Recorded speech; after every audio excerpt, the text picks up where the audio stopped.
My husband bypassed our convulsing 4-year-old son in the emergency room to demand immediate care for his sister-in-law and her child. He literally stepped over us, while our boy burned with a fever, just so a boy with a mild rash could get a private room.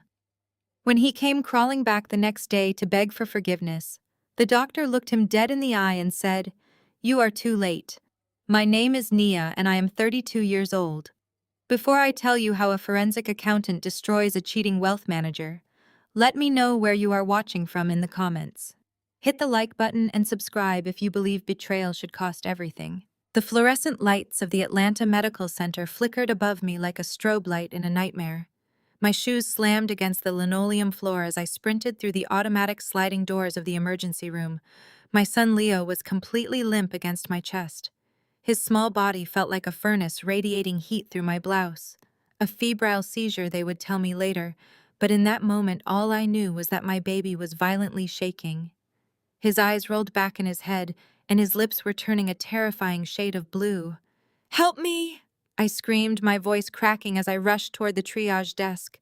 "Somebody please help my son!" I am usually the calm one. As a forensic accountant, I dismantle complex financial frauds for a living. I find missing millions hidden in offshore accounts without breaking a sweat. But seeing my child burning alive with a 104-degree fever stripped away every ounce of my professional composure. I was just a terrified mother begging the universe for a lifeline. Nurses swarmed around us immediately.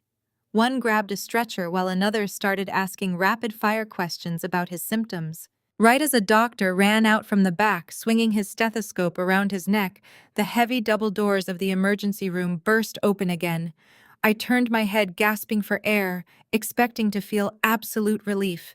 It was Marcus, my husband of 7 years. I had called him frantically from the back of the ambulance, begging him to leave his wealth management firm and meet us here.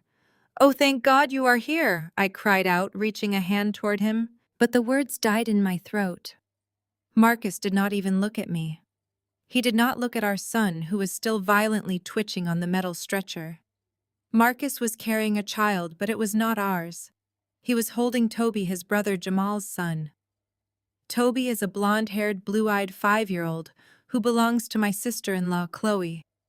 Chloe is white, and she constantly uses her fragility as a weapon in our predominantly African-American family. Marcus has always had a strange protective obsession with her.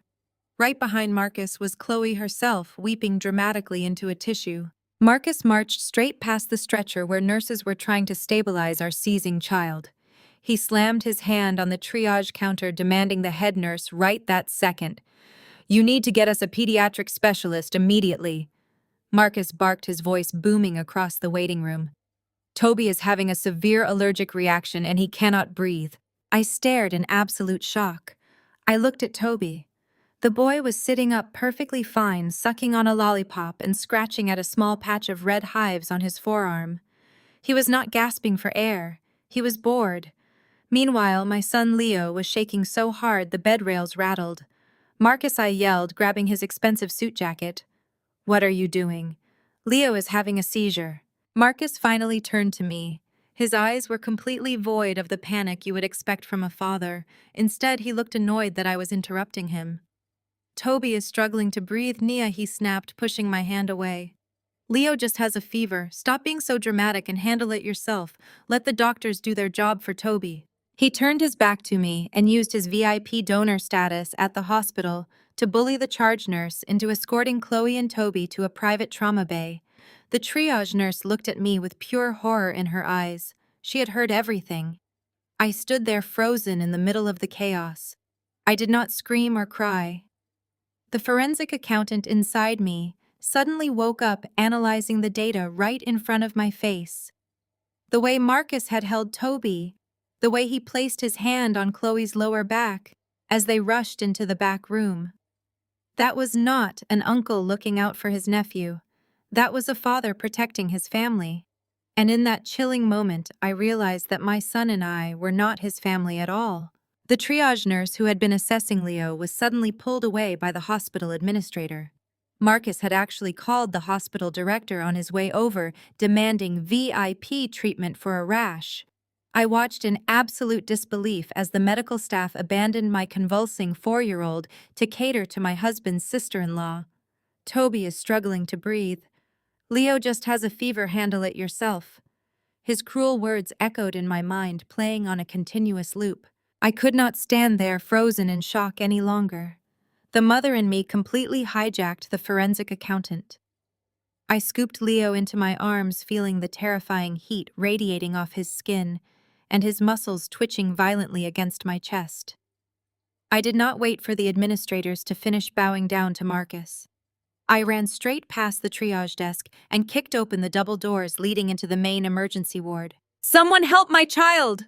I roared, my voice echoing off the sterile white walls. A young intern in a faded blue scrub suit turned around. He took one look at Leo's blue lips and instantly sprang into action. He did not care about VIP donor pins or hospital politics. He pointed to an empty bed in the corner and shouted for a cooling blanket and intravenous medication. I laid my baby down, my hands covered in sweat, as the intern worked frantically. Seconds felt like hours. The machine beeped wildly while the young doctor administered the anti-seizure drugs. Slowly, the violent shaking began to subside. Leo's breathing evened out, and the terrifying blue tint faded from his lips. "He is stabilizing," the intern told me, wiping his forehead. "It was a severe febrile seizure. We need to monitor him, but the worst is over." I collapsed into the plastic chair beside the bed, burying my face in my hands. The adrenaline that had kept me standing suddenly vanished, leaving behind a hollow, freezing ache. My son was safe. He was going to be okay. But the nightmare of my reality was just beginning. After Leo fell into an exhausted sleep, I stepped out of the small curtained cubicle to find a nurse for some water. The emergency room was a maze of glass walls and busy corridors. As I walked past the central nursing station, I glanced toward the end of the hall. The VIP trauma bays were located there, enclosed by heavy glass doors with adjustable blinds. The blinds on Bay A were partially open. I stopped dead in my tracks. Through the narrow gap, I had a perfect view of my husband. Marcus was not pacing the floor anxiously like an uncle worried about his nephew. He was sitting on the edge of the hospital bed with his arms wrapped tightly around Chloe. Her blonde head rested comfortably on his shoulder, and she was crying softly. Marcus was gently stroking her hair, pressing his lips against her temple in a gesture of profound, intimate comfort. Toby sat next to them, holding a tablet, completely oblivious to the drama. His mild allergic reaction had already been treated with a simple dose of antihistamine. There were no monitors beeping wildly around him. There was no life or death struggle. It was a minor inconvenience that Marcus had treated like a catastrophic emergency. I stood in the cold hallway, watching my husband hold another woman the way he should have been holding me. I watched him comfort another child the way he should have been comforting Leo. I did not barge into the room. I did not throw a tantrum or scream at them for the world to see. That is exactly what Chloe would have expected. She thrived on playing the fragile victim against the stereotype of the aggressive, angry black woman. She wanted me to lose my temper so Marcus could justify protecting her. I was not going to give her that satisfaction. I was not going to give Marcus the opportunity to call me crazy or dramatic. Instead, I let the forensic accountant take over completely. I observed, I cataloged, I documented. I noticed the way Chloe leaned her body weight entirely against him. I noticed the way Marcus kept his hand firmly on her waist, rubbing circles with his thumb. This was a well-rehearsed routine. They had done this 1,000 times before in private. The betrayal was no longer just a suspicion. It was a glaring, undeniable fact playing out right in front of me. They were a family. I was just the blind wife footing the bill and raising the child he never actually wanted. I took a slow, deep breath, letting the chilled hospital air fill my lungs. The scent of antiseptic and rubbing alcohol burned my nose, but it grounded me. I turned my back on the VIP room and walked slowly back to my son. I sat beside Leo, holding his small hand and staring at the steady rhythm of the heart monitor. The heartbreak was suffocating, but it was quickly being replaced by something else. Something dangerous. Something cold and calculating. Marcus thought he was the smartest man in the room, because he managed portfolios for rich clients. But he forgot who he married. He forgot that I dissect financial ruin for a living. He wanted to treat his sister-in-law like his wife and her son like his heir. That was fine. But he was going to pay for it with everything he owned. I heard the unmistakable rhythmic click of designer heels approaching long before her shadow fell across the thin privacy curtain of our cubicle. I did not need to look up from the gentle rise and fall of Leo's chest to know exactly who was standing there. Chloe always made sure her presence was announced. She pulled back the curtain with a delicate manicured hand, stepping into the cramped space. The weeping, terrified mother from the waiting room had completely vanished. Her perfectly highlighted blonde hair was smoothed back into place, and her breathing was entirely normal. She looked down at my son, then shifted her icy blue gaze to me. A slow, calculated smirk touched the corners of her mouth. She crossed her arms, leaning casually against the metal doorframe. "Marcus always knows how to prioritize the fragile ones," she whispered, her voice laced with a sickly sweet venom. "You are so independent you can take care of yourself, right?" The sheer audacity of her words hung in the sterile hospital air, but the bitter truth behind them hit me like a physical blow. She was not just mocking my current isolation. She was summarizing the entire twisted dynamic of my marriage and my in-laws. From the moment Jamal brought Chloe into this family, 5 years ago, she had weaponized her fragility. In our affluent African-American family, she was the delicate white flower that needed constant protection and shielding from the harsh realities of the world. My mother-in-law Estelle had immediately treated her like porcelain. Meanwhile, I was slapped with the label of the strong, capable black woman who could handle anything thrown her way. If there was a family crisis, I was expected to fix it. If Thanksgiving dinner for 30 people needed to be organized, cooked, and paid for, the family looked to me.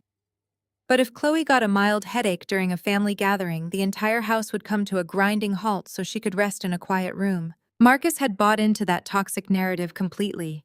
He loved playing the savior to her damsel in distress. Whenever Chloe claimed she was overwhelmed by her husband Jamal being away on business trips, Marcus was the first to rush over to her house to fix a leaky faucet or assemble a toy for Toby. Whenever I pointed out how inappropriate his devotion to his brother's wife was, I was immediately gaslit. Estelle would scold me for lacking empathy, and Marcus would accuse me of being rigid, cold, and jealous. "You are so strong, Nia," he would say. "Chloe just needs a little extra help. She does not have your resilience." They used my strength as a convenient excuse to neglect me, and they used her weakness as a convenient excuse to coddle her. And Chloe knew exactly what she was doing. She played them like a beautifully tuned instrument. She fed their ego, specifically Marcus's ego, by constantly needing him. She knew that in this room right now, standing over my sedated child, she was holding all the cards. She wanted me to snap. She wanted me to stand up, scream at her, slap her perfectly powdered face, and cause a massive scene in the emergency room. She wanted the angry black woman narrative to play out in front of the hospital staff so she could run back to Marcus, crying about how terrifying and out of control I was. It was a trap laid out with expert precision.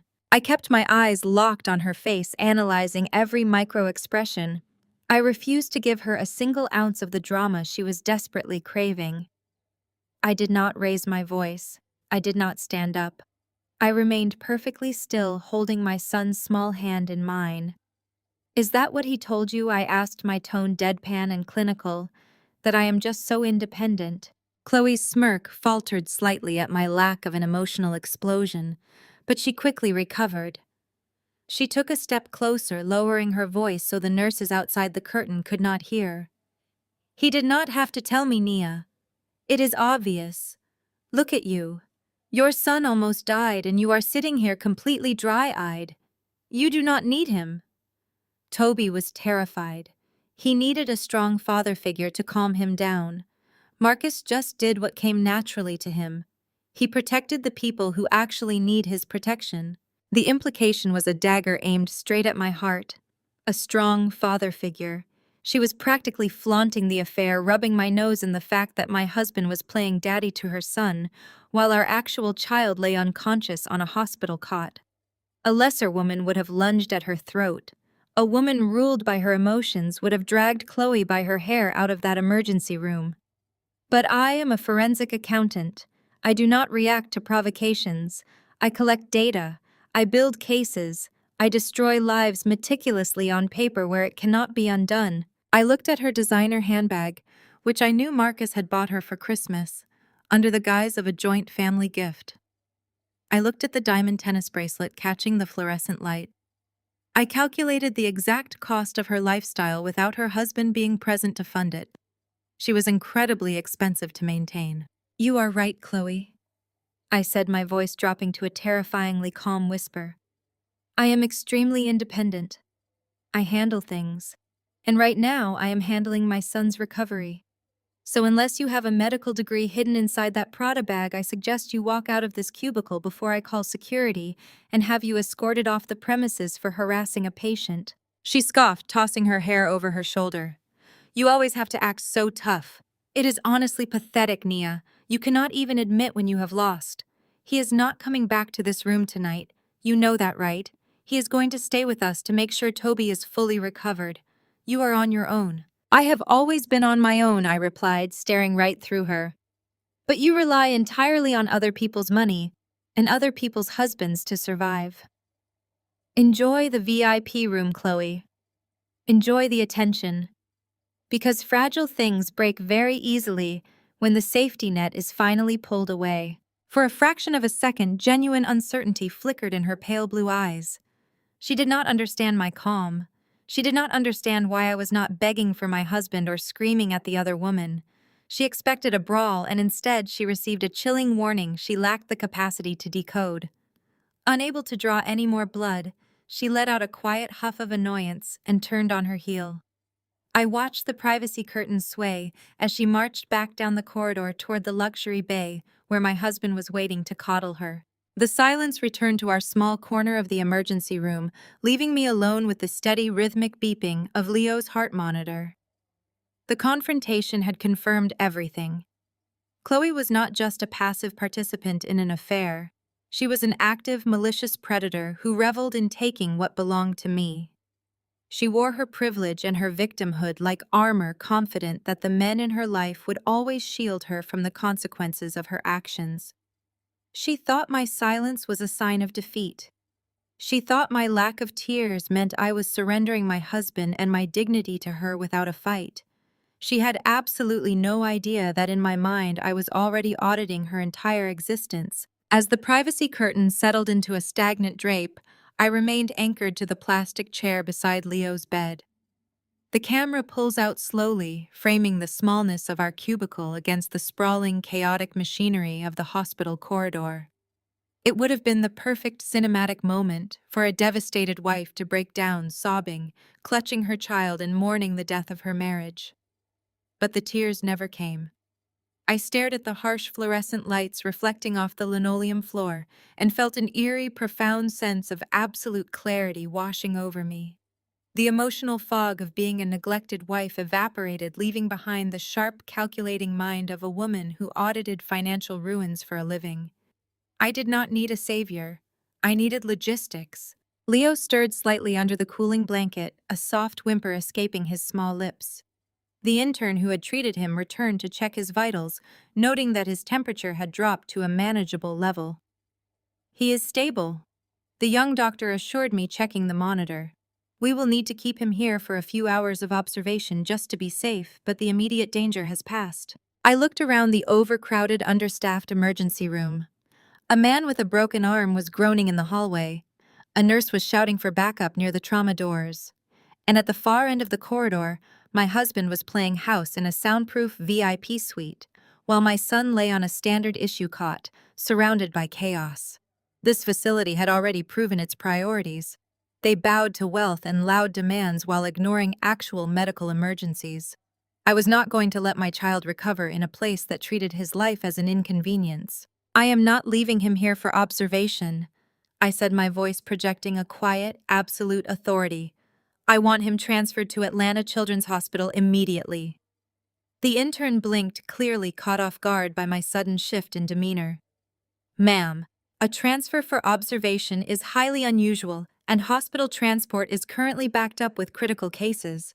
It could take hours to get an ambulance approved for a non-life-threatening transfer. I did not argue. Arguing was for people who relied on the system. I reached into my designer tote and pulled out my heavy metal Amex black card, placing it flat on the rolling medical tray. The dark metal gleamed under the harsh hospital lights, a stark contrast to the sterile environment. I am not asking for a hospital transport, I replied, meeting his gaze with unyielding intensity. I am authorizing a private pediatric transport. I want a fully equipped mobile intensive care unit from Private Med Transit here in 15 minutes. Have his discharge and transfer papers ready to sign. The intern stared at the black card, then up at my face, realizing I was not a distressed mother, bargaining out of panic, but a woman executing a precise tactical maneuver. He nodded quickly and rushed off to alert the attending physician. Within minutes, I was on the phone with the premium concierge service attached to my card. I did not use the joint accounts I shared with Marcus. I used the private wealth I had built entirely on my own before I ever put a ring on my finger. A luxury Marcus loved to ignore because my success threatened his fragile ego. The dispatcher confirmed a private pediatric ambulance was 3 miles away. While the hospital staff scrambled to process the expedited paperwork, I stood guard over Leo. The steady beeping of his heart monitor was the only soundtrack I needed. The hospital administrator who had catered to Marcus earlier came scurrying over, looking flustered by the sudden presence of a private high-end medical transport team rolling a state-of-the-art stretcher into their crowded ER. She tried to offer a standard hospital apology, suggesting an upgrade to a private room now that the rush had died down. I silenced her with a single look. Your hospitality is no longer required, I told her smoothly, my tone matching the chill of the room. You prioritized a mild rash over a seizing child because my husband flashed his donor status. Make sure my private medical team has clear clearance to the loading dock. Do not speak to me again. She backed away, her face flushed with embarrassment. The private transport team was brilliant. 2 pediatric nurses and a specialized physician transferred my sleeping son onto their stretcher with the utmost care, wrapping him in heated blankets and securing his monitors. They moved with a quiet, respectful efficiency that the emergency room had entirely lacked. As we began the walk down the long corridor toward the exit, the camera glided smoothly alongside us, tracking our steady, deliberate pace. The path to the emergency exit required us to walk directly past the VIP trauma bays. I did not turn my head away. I did not look down. I looked straight through the heavy glass doors as we rolled past. Marcus was standing near the edge of the room, pouring a cup of water for Chloe, while Toby watched cartoons on a hospital-provided tablet. My husband was so entirely absorbed in his performance as the protective patriarch of his brother's family that he did not even look up. A specialized pediatric ambulance crew was rolling his actual 4-year-old son right past his line of sight, and he did not even glance toward the hallway. He did not ask a nurse where we were. He did not check his phone to see if I had called. He had completely erased us from his reality the moment we stopped being convenient to his narrative. A normal woman might have stopped and banged on the glass. She might have demanded he turn around and acknowledge the child he was abandoning. But I just kept walking, my heels clicking rhythmically against the floor, matching the steady hum of my son's mobile heart monitor. Marcus's absolute indifference was not a weapon that could hurt me anymore. It was evidence. It was the final, undeniable proof I needed to sever whatever lingering emotional attachment I had left to the illusion of our marriage. He had made his choice, and he had made it publicly. We reached the loading dock where the sleek private ambulance was waiting with its engine humming quietly. The evening air of Atlanta hit my face, carrying the heavy humidity of a coming storm. The paramedics secured Leo inside the spacious, brightly lit cabin. I climbed in and took my seat beside him, buckling my harness. As the heavy doors closed, shutting out the chaos of the city and the toxic reality of the hospital, I pulled out my phone. I did not text Marcus. I did not leave him a voicemail begging for an explanation. I opened my banking app. I looked at the balance of the joint savings account we had built over 7 years, meant for Leo's college fund and our future investments. Then I looked at my private accounts. The gears in my head were spinning with cold mathematical precision.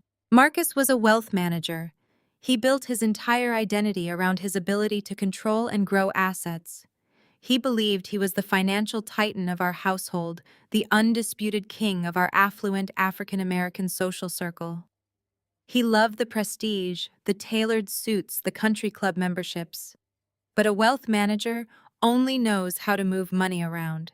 A forensic accountant knows how to dissect it, track it, and completely dismantle it down to the last decimal point. The ambulance pulled away from the emergency room bay, its lights flashing silently as we merged onto the highway toward Atlanta Children's Hospital. I sat in the pristine quiet of the cabin, watching my son sleep peacefully. I stroked his forehead, feeling the normal, healthy warmth of his skin. "You are safe now, my sweet boy," I whispered into the quiet space, holding his small hand against my cheek.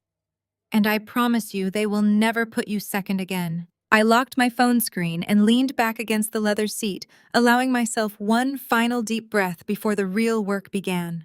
The tears were completely gone, replaced by a fierce, terrifying focus. Marcus thought he could abandon us in our darkest moment and face zero consequences. He thought he could walk all over me because I had always played the supportive, composed wife. He was about to find out just how devastating a composed woman can be when she starts auditing the life you built on lies. I was ready. The camera shifts to a tight over-the-shoulder shot, focusing entirely on the glowing OLED screen of my phone.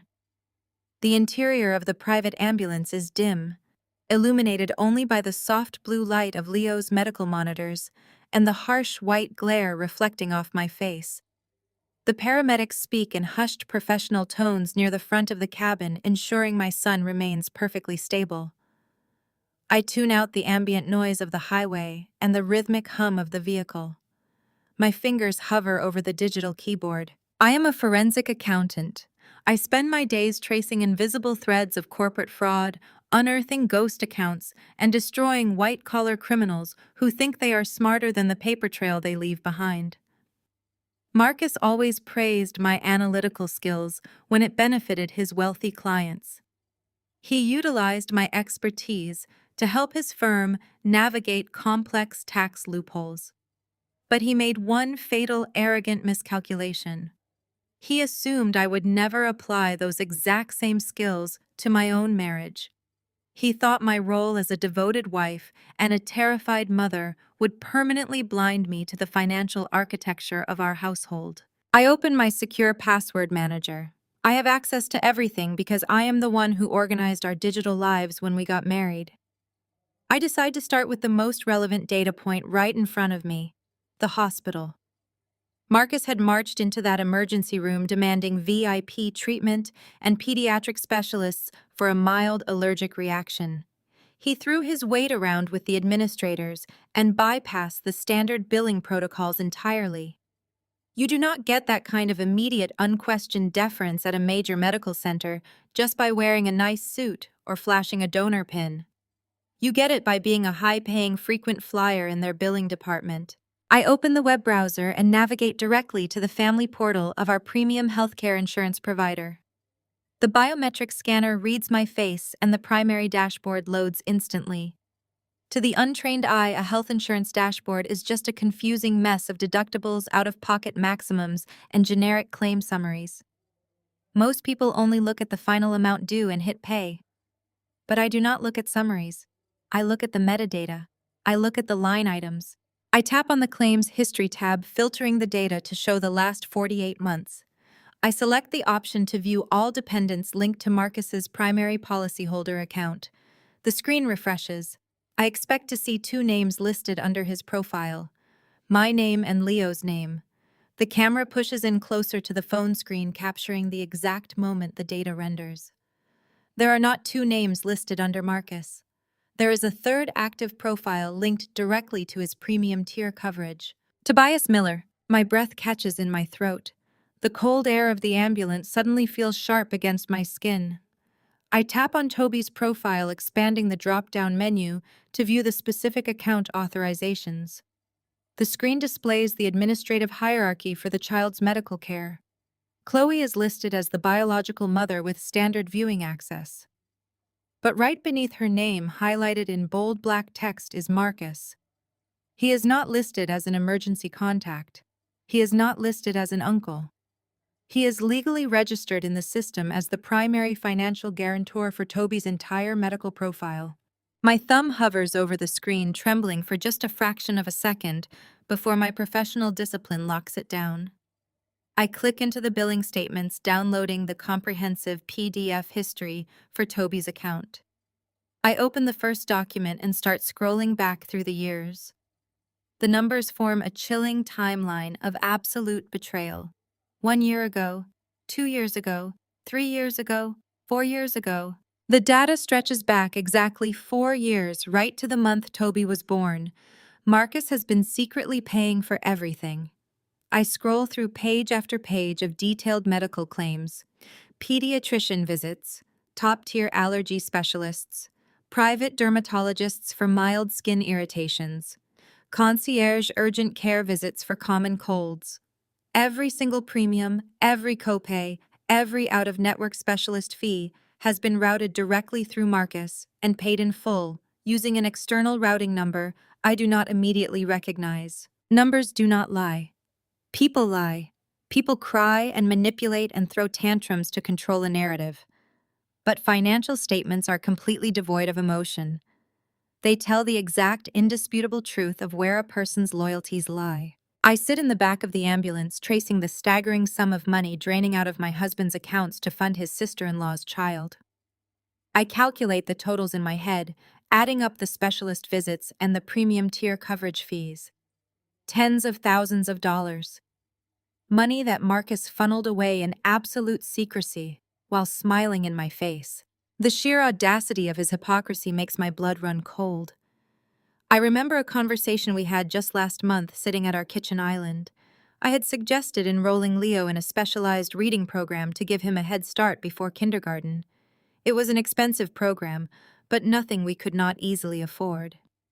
Marcus had sighed heavily, rubbing his temples and putting on his best stressed wealth manager face. He told me liquidity was a bit tight right now and that we needed to be financially conservative with discretionary spending. He made me feel guilty for wanting to invest in our son's education. He looked me dead in the eye and lied about our financial security, all while paying thousands of dollars a month to keep Chloe and Toby wrapped in premium medical luxury. I look up from the screen, staring at Leo as he sleeps soundly on the stretcher. The paramedics have wrapped him in a warm thermal blanket, and the monitor shows his heart rate is perfectly steady.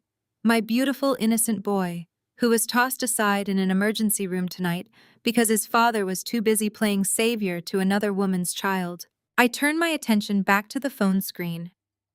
The accountant in my brain is rapidly constructing a new reality, connecting dots that I had previously ignored because I trusted my husband. I think about Jamal, Marcus's older brother, and Chloe's legal husband. Jamal works in corporate logistics and travels constantly. 2 years ago, Jamal was temporarily laid off during a corporate restructuring. I remember Chloe coming over to our house, weeping dramatically on our sofa about how terrified she was of losing Toby's healthcare coverage.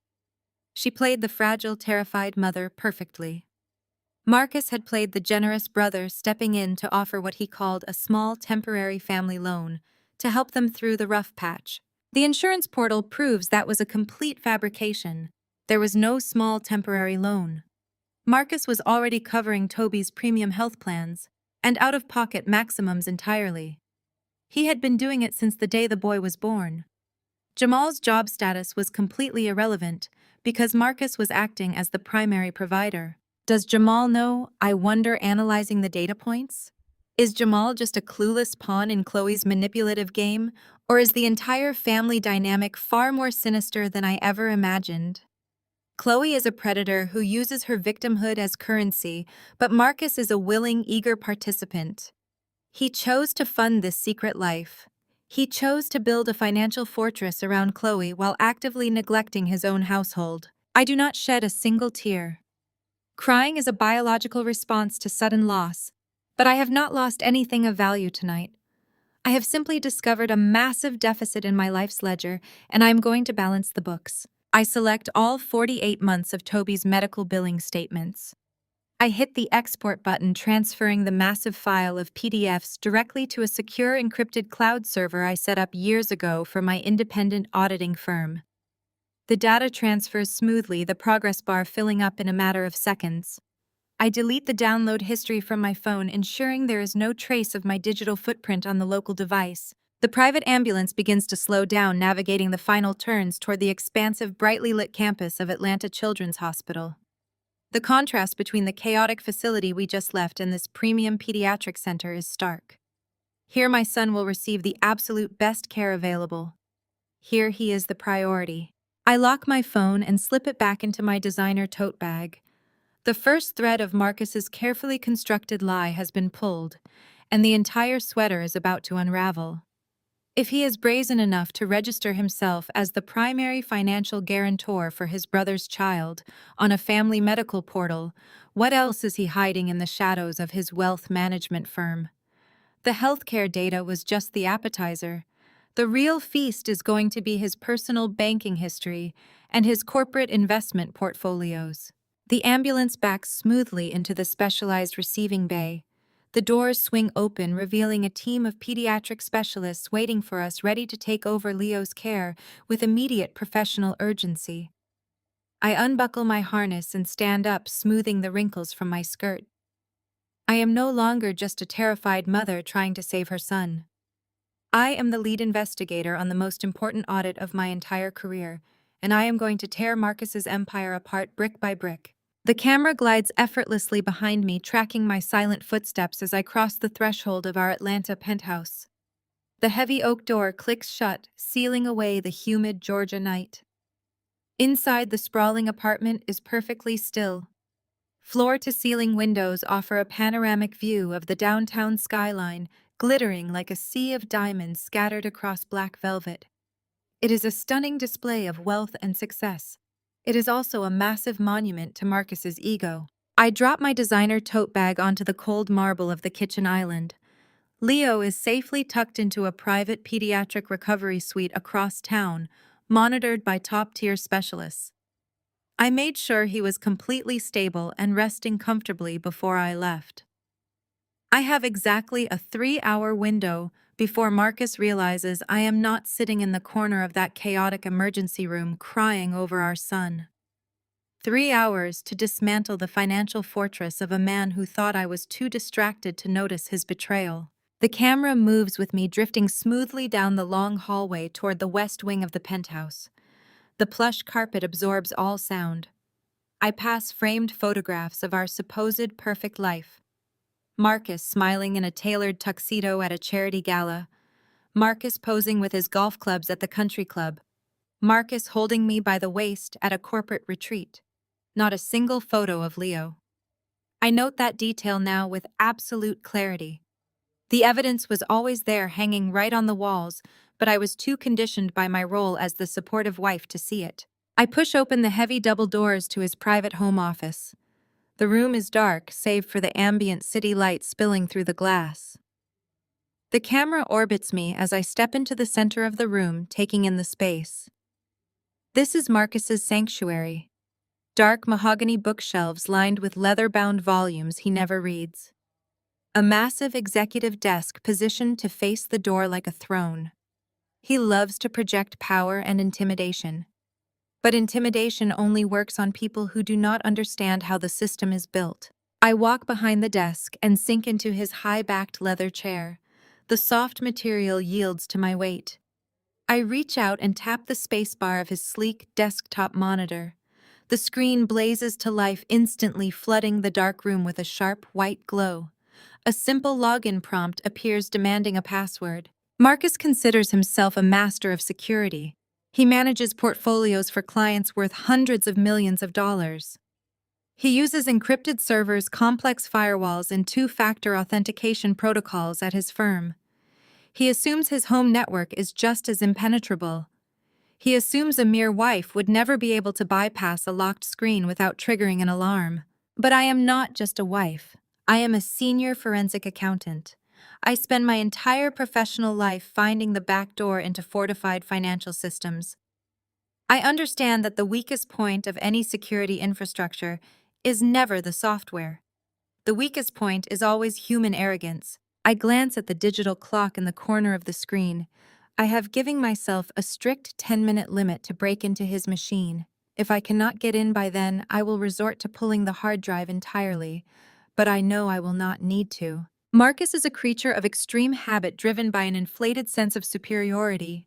He hates memorizing random strings of characters because he feels it is a waste of his valuable brain space. Instead, he uses a highly specific algorithmic pattern for his passwords. I know this because 3 years ago, when we were applying for a joint mortgage, he bragged to a loan officer about his foolproof mental filing system. He anchors his passwords with the ticker symbol of whichever stock he successfully shorted that quarter, followed by a significant year and a special character sequence. He rotates them exactly every 30 days to comply with his firm's internal security mandates. I open my phone and pull up the current market data. I check his firm's recent press releases. Last month, Marcus made a highly publicized move shorting a major tech conglomerate. The ticker symbol is obvious, now for the year. A normal husband might use his wedding anniversary. A devoted father might use his child's birth year. I do not even bother trying those combinations. Marcus operates entirely on self-interest and his twisted devotion to Chloe. I type the tech ticker symbol into the password field.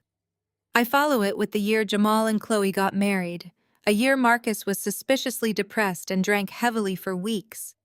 I add his standard exclamation point and dollar sign combination. I hit enter. The screen shakes slightly, displaying an incorrect password error. I do not panic. I have 9 minutes left. I lean back in the chair, analyzing the man I married. If it is not the year Chloe got married, what year would he immortalize? My mind races back to the data I pulled in the ambulance. Toby's medical records. Marcus has been funding Toby's life since the day the boy was born. I lean forward, placing my fingers back on the illuminated keyboard. I type the same stock ticker symbol. This time, I enter the exact year and month Toby was born. I finish with the special characters. I press enter. The login box disappears. The desktop interface loads smoothly, populating the screen with his private folders, documents, and hidden applications. It took me exactly 7 minutes to shatter his impenetrable wall. I stare at the unlocked screen, letting the reality of my success wash over me. The password itself is a confession. He guards his most sensitive financial data with the birth date of his brother's child. The psychological implications are staggering, but I refuse to get bogged down in the emotional weight of it. There is no room for heartbreak in an audit. Heartbreak makes you sloppy. I plug a high-capacity encrypted flash drive into the back of his monitor. As the computer recognizes the external device, I immediately open his main file directory. Marcus is organized, meticulously categorizing his clients by net worth and portfolio type. I ignore the client folders.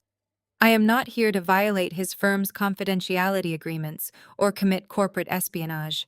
I am here for his personal ledgers. I locate a folder buried 3 levels deep inside a generic system directory labeled Tax Documents 2019. It is a decoy name designed to make anyone scrolling past ignore it out of sheer boredom. But the file size is massive, taking up gigabytes of memory. No single year of tax returns requires that much storage space. I click into the folder. Dozens of encrypted spreadsheets and private banking applications populate the window. This is the shadow architecture of my husband's life. This is where he hides the money he siphons away from our family. I initiate a mass copy protocol, selecting every single file in the hidden directory and routing it straight to my encrypted drive. The progress bar appears, estimating a transfer time of 4 minutes. I sit back, watching the green line slowly inch across the screen. The quiet hum of the computer processor is the only sound in the dark office. My eyes scan the file names as they transfer: property deeds, wire transfer logs, offshore routing numbers, investment portfolios that were never disclosed in our joint tax filings. He has been busy constructing an entirely separate reality one where he plays the wealthy provider to a woman who uses him for his bank account. The camera circles me one last time, highlighting the cold blue glow illuminating my face.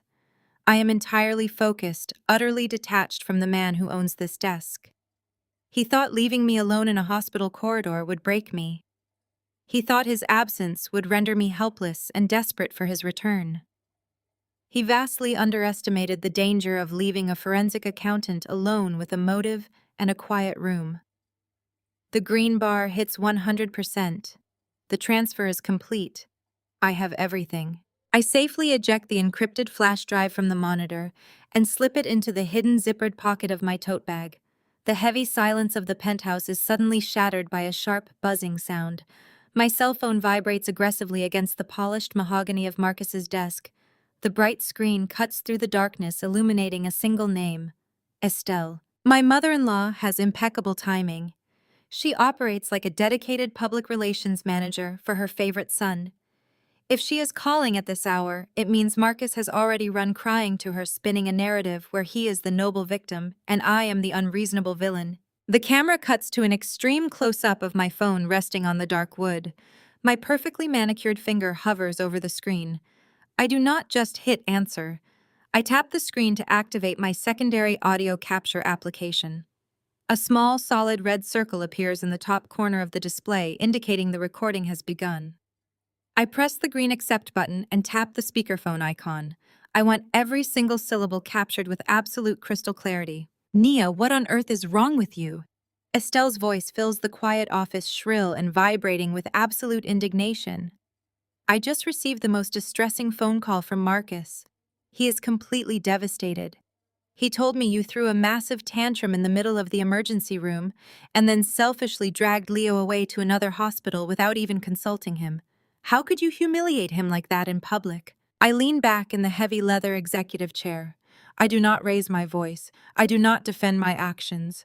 I simply let the silence stretch for exactly 3 seconds, forcing her to sit in her own manufactured outrage. Leo was having a severe febrile seizure, Estelle, I say, my tone remaining perfectly flat and conversational. His lips were blue. Marcus bypassed our convulsing child to demand a private trauma suite for Toby because the boy had a mild rash. I did not throw a tantrum. I secured life-saving medical care for your grandson while your son was busy playing house with his sister-in-law. Estelle scoffs loudly, a harsh, dismissive sound that perfectly encapsulates her entire worldview. She has spent her whole life making excuses for the men in her family. To her, Marcus is a king, and kings are allowed to behave however they please. You are exaggerating as usual, Nia, she snaps, her voice dripping with condescension. Toby was terrified and struggling to breathe. You know perfectly well how delicate Chloe is. She was in an absolute panic. You are a strong, capable black woman. You know how to handle high-stress situations without falling apart. Chloe does not have your grit. Marcus was just doing what any honorable man would do in a crisis. I stare at the glowing red recording dot on my phone screen. It is capturing a masterpiece of toxic enabling. Estelle is literally using my resilience as a justification for my husband's blatant abandonment. She has always weaponized my strength to demand my silence, so it is honorable for a man to step over his seizing son to comfort another man's wife, I ask, keeping my voice carefully modulated to sound questioning rather than accusatory. I want her to keep talking. I want her to dig the hole so deep she can never climb out. Do not twist this into something dirty. Nia Estelle barks, her temper flaring exactly as I predicted. Jamal is halfway across the world. He flew out to Dubai yesterday morning to finalize a massive logistics contract. He is going to be out of the country for 3 entire weeks. Chloe is completely alone here with a sick child. Marcus is merely playing the role of family protector while his brother is away. It is what good men do. They step up for the fragile members of their family. I freeze. My eyes lock onto the glowing red dot. The forensic accountant inside my brain immediately catalogs this monumental piece of intelligence. 3 weeks. Jamal is in Dubai for 3 weeks. This is not just a casual piece of gossip. This is a tactical timeline. Marcus knows his brother is thousands of miles away and completely unreachable. He feels entirely secure playing the devoted father to Toby and the devoted husband to Chloe because the one man who could challenge him is stranded on another continent. Estelle has just handed me the master schedule for my own vengeance. She has inadvertently confirmed the exact window of opportunity I have to execute my financial strike before the family structure can reorganize to defend itself. Playing the role of family protector, I repeat the phrase softly, letting the microphone pick up the chilling resonance of the words. That is an interesting way to describe it, Estelle. It is the only way to describe it. She huffs, completely oblivious to the trap she has just walked into. You should be proud to be married to a man who takes his family duties so seriously, instead of acting like a jealous, bitter woman. You need to call him right now. You need to apologize for making a scene, and you need to tell him which room Leo is in so he can come visit when he is finished settling Chloe and Toby. I reach out and lightly tap the surface of the desk. I have everything I need. I have her admitting that Marcus abandoned us. I have her confirming the timeline of Jamal's absence. I have her openly defending an inappropriate dynamic that will look absolutely devastating when played back in a divorce deposition. You are absolutely right, Estelle. I say, my voice dripping with a terrifying compliance that she completely misinterprets as submission. Marcus is stepping up in ways I never fully appreciated until tonight. I see exactly what kind of man he is now. I promise you I will handle this situation with the exact level of professionalism and care that it requires. See that you do, she says, her tone instantly shifting to smug satisfaction. I expect you to fix this mess by morning, Mia. Do not embarrass us again. She disconnects the call. The line goes dead. I look down at my phone. The camera remains fixed in a tight close-up on the screen. I press the square stop button. The audio file saves instantly to my secure cloud directory, syncing alongside the massive folders of financial treason I just extracted from Marcus's hard drive. The evidence is mounting. Financial documents prove he is funneling our wealth to Chloe. This audio recording proves the family actively covers up his behavior while demanding my silent compliance. And the timeline proves I have 21 days before the brother returns from Dubai. But I do not need 21 days. I only need 24 hours. I pick up the phone and slide it into my pocket. The penthouse feels different now. It is no longer my home. It is a crime scene, and I have just finished collecting the final piece of evidence. I stand up from the heavy leather chair, pushing it back into place. I leave the dark office exactly as I found it, erasing every physical trace of my presence. As I walk out the front door and step into the private elevator, I know this is the last time I will ever set foot in this building as a wife. By tomorrow morning, I will be a hurricane. I sit in the sterile silence of my private off-site office. The penthouse is behind me, the hospital is monitoring Leo, and the encrypted flash drive is plugged directly into my secure terminal. The camera executes a series of rapid, fast cuts, a cascade of spreadsheets blurring across the monitor, a complex financial flowchart expanding violently across dual screens. My eyes darting side to side, illuminated by the harsh blue glare of raw data. The rhythmic mechanical clatter of my keyboard echoes like a ticking clock, marking the final hours of my husband's freedom. Marcus believes he is a financial genius. As a senior director at a premier asset management firm, he builds labyrinths of money for a living. He layers transactions to create a maze that would easily exhaust a standard divorce attorney. He uses phantom vendors and offshore routing to obscure the origins of his wealth. But he forgot that I do not practice standard law. I dissect corporate corruption for a living. I unleash my proprietary auditing software on the data I extracted from his hidden desktop folder. I do not look for the obvious expenses. I look for the anomalies. I search for the negative space where the money should be. I begin with our shared assets. I pull up the master ledger for our primary joint savings account. This was the fortress we supposedly built together over 7 years of marriage. It was designed to hold $500,000 for Leo's future education and our long-term emergency liquidity. I run a chronological reconciliation script and wait for the results. The camera fast cuts to a bar graph on my screen plummeting violently downward in a sea of red indicators. The numbers drop with sickening speed.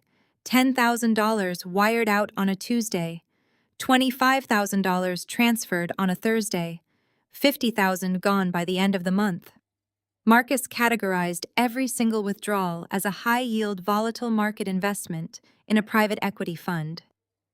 It looks perfectly legitimate on the surface. But I bypass the surface. I pull the routing numbers and trace the SWIFT codes through the banking network. The money never touched the stock market. It was routed directly into a blind shell company registered in Delaware under the name C&T Holdings. Chloe and Toby. The joint account built on my grueling 60-hour work weeks and meticulous financial planning has been systematically bled dry over 3 years. The current balance sits at a pitiful $4,000. Marcus literally stole our son's future to fund his twisted fantasy life. But the math still does not balance. I lean closer to the monitor. Chloe wears authentic designer labels. Toby attends an elite private academy that costs $40,000 a year. Marcus drives a custom sports car and wears bespoke suits. My stolen savings account alone could not sustain their staggering burn rate for 4 years. The money has to be coming from somewhere else, a much larger and much deeper well. The camera fast cuts again to a digital pie chart, rendering in real time, fracturing into dozens of illicit slices. I open the files labeled with his firm's internal client disbursement codes. Marcus holds a fiduciary duty to ultra-high net worth clients. These are ruthless investors who do not forgive financial mistakes. I run a forensic macro script designed to hunt for micro-skimming operations within corporate expense accounts and client dividend payouts. The screen instantly floods with bright red highlighted cells. I let out a slow breath, my pulse steadying into a cold, terrifying rhythm. I have found the main artery. Marcus has been actively embezzling from his own firm. The mechanics of his fraud are arrogant but highly effective. He takes a fraction of a percent off the top of his clients' quarterly returns, masking the theft as administrative portfolio management fees and phantom legal retainers. Because his clients are worth tens of millions, they never notice a few $1,000s missing from a massive quarterly statement. Marcus routes these microtransactions through a corporate slush fund he created under a fake vendor identification number. From the slush fund, the money is wired to offshore accounts in the Cayman Islands, washed clean, and funneled right back into domestic accounts completely controlled by Chloe. He is not just a cheating deadbeat husband. He is an active corporate embezzler committing massive federal crimes. He is stealing millions of dollars from powerful people to play sugar daddy to his brother's wife. I cross-referenced the ledgers to calculate the total damage. The sheer magnitude of his theft is staggering. He has embezzled over $2.4 million from his asset management firm over the past 48 months. If the board of directors finds out about this, they will not just fire him. They will ruin him. They will hand him over directly to federal authorities, and he will face decades in a federal penitentiary. The camera snaps to the secondary monitor, displaying a tangled web of bright red lines connecting the dots. It is a flawless financial flowchart. Client Portfolio A connects directly to the corporate slush fund. The slush fund connects to the offshore wash account. The offshore account connects to the Delaware LLC. The LLC connects to a platinum credit card issued exclusively to Chloe. I map out the entire financial web in a matter of minutes. Marcus has literally financed his betrayal by committing wire fraud, tax evasion, and corporate embezzlement. Every single luxury Chloe flaunts is paid for with stolen money. Every ounce of Marcus's swagger is funded by federal crimes. He built a glass castle on a foundation of absolute illegal greed. The pieces are now permanently locked on the board. I have the motive. I have the method. I have the undeniable, irrefutable proof. I highlight the entire financial web and hit export, compiling the raw data into a highly sanitized, lethal dossier. The printer hums to life in the corner of the room, spitting out page after page of Marcus's absolute destruction. I am no longer just a wife preparing for a messy divorce. I am a forensic accountant preparing a criminal indictment. Marcus wanted to prioritize his fragile sister-in-law over his own son. He is about to learn exactly how fragile his entire empire truly is when the safety net is violently ripped away. The printer in the corner of my off-site office finishes spitting out the final page of Marcus's embezzlement dossier. The physical evidence of his federal crimes sits in a neat stacked pile on my desk. Most auditors would stop here. I have enough to send him to federal prison for 20 years. I have enough to leave him completely destitute and permanently barred from the financial sector. But the forensic instinct inside me, the relentless itch that makes me the best at what I do, refuses to let me shut down the terminal. The ledger still feels incomplete. When you steal $2.4 million, you do not just leave it sitting in a checking account. You build a vault. A wealth manager like Marcus would never leave capital entirely liquid. He would construct a vehicle to protect it from market volatility, from corporate audits, and most importantly from me in the event of a divorce. My fingers return to the keyboard, hovering over the glowing keys. The camera begins an extreme, slow push in starting from the doorway of the dark office and creeping silently toward the back of my chair. It captures the rigid posture of my spine and the cold blue light washing over my face. I dive back into the offshore routing numbers I uncovered minutes ago. The money was washed in the Cayman Islands and funneled back into a Delaware LLC controlled by Chloe. But an LLC is a pass-through entity. It is a conduit, not a destination. I run a deep sequence query on the employer identification number attached to the Delaware LLC. I cross-reference it with state registry databases and private wealth management portals. The algorithm churns, processing thousands of data points. For 3 agonizing minutes, the screen is a blur of encrypted text and firewall rejections. I bypass them methodically using backdoor developer keys I acquired years ago working on security audits. The system finally yields. A new document materializes on my screen. It is a legally binding, highly protected financial instrument registered under the highest tiers of wealth preservation law, the Tobias Legacy Trust. I click into the summary page. The principal balance stares back at me in bold, stark numbers. $2 million. It is fully vested, comprising a mix of blue-chip stocks, municipal bonds, and liquid cash reserves. It is an irrevocable trust, meaning the assets cannot be easily seized, modified, or reclaimed by the grantor once established. Marcus did not just buy Chloe designer bags and fund her lifestyle. He built an impenetrable financial fortress for her son. But the sheer magnitude of the trust fund raises a massive red flag. $2 million is not an uncle being generous. $2 million is generational wealth. It is a legacy. Wealth managers of Marcus's caliber do not establish irrevocable multi-million-dollar trusts for their nephews, especially when they are actively neglecting the financial security of their own legitimate children.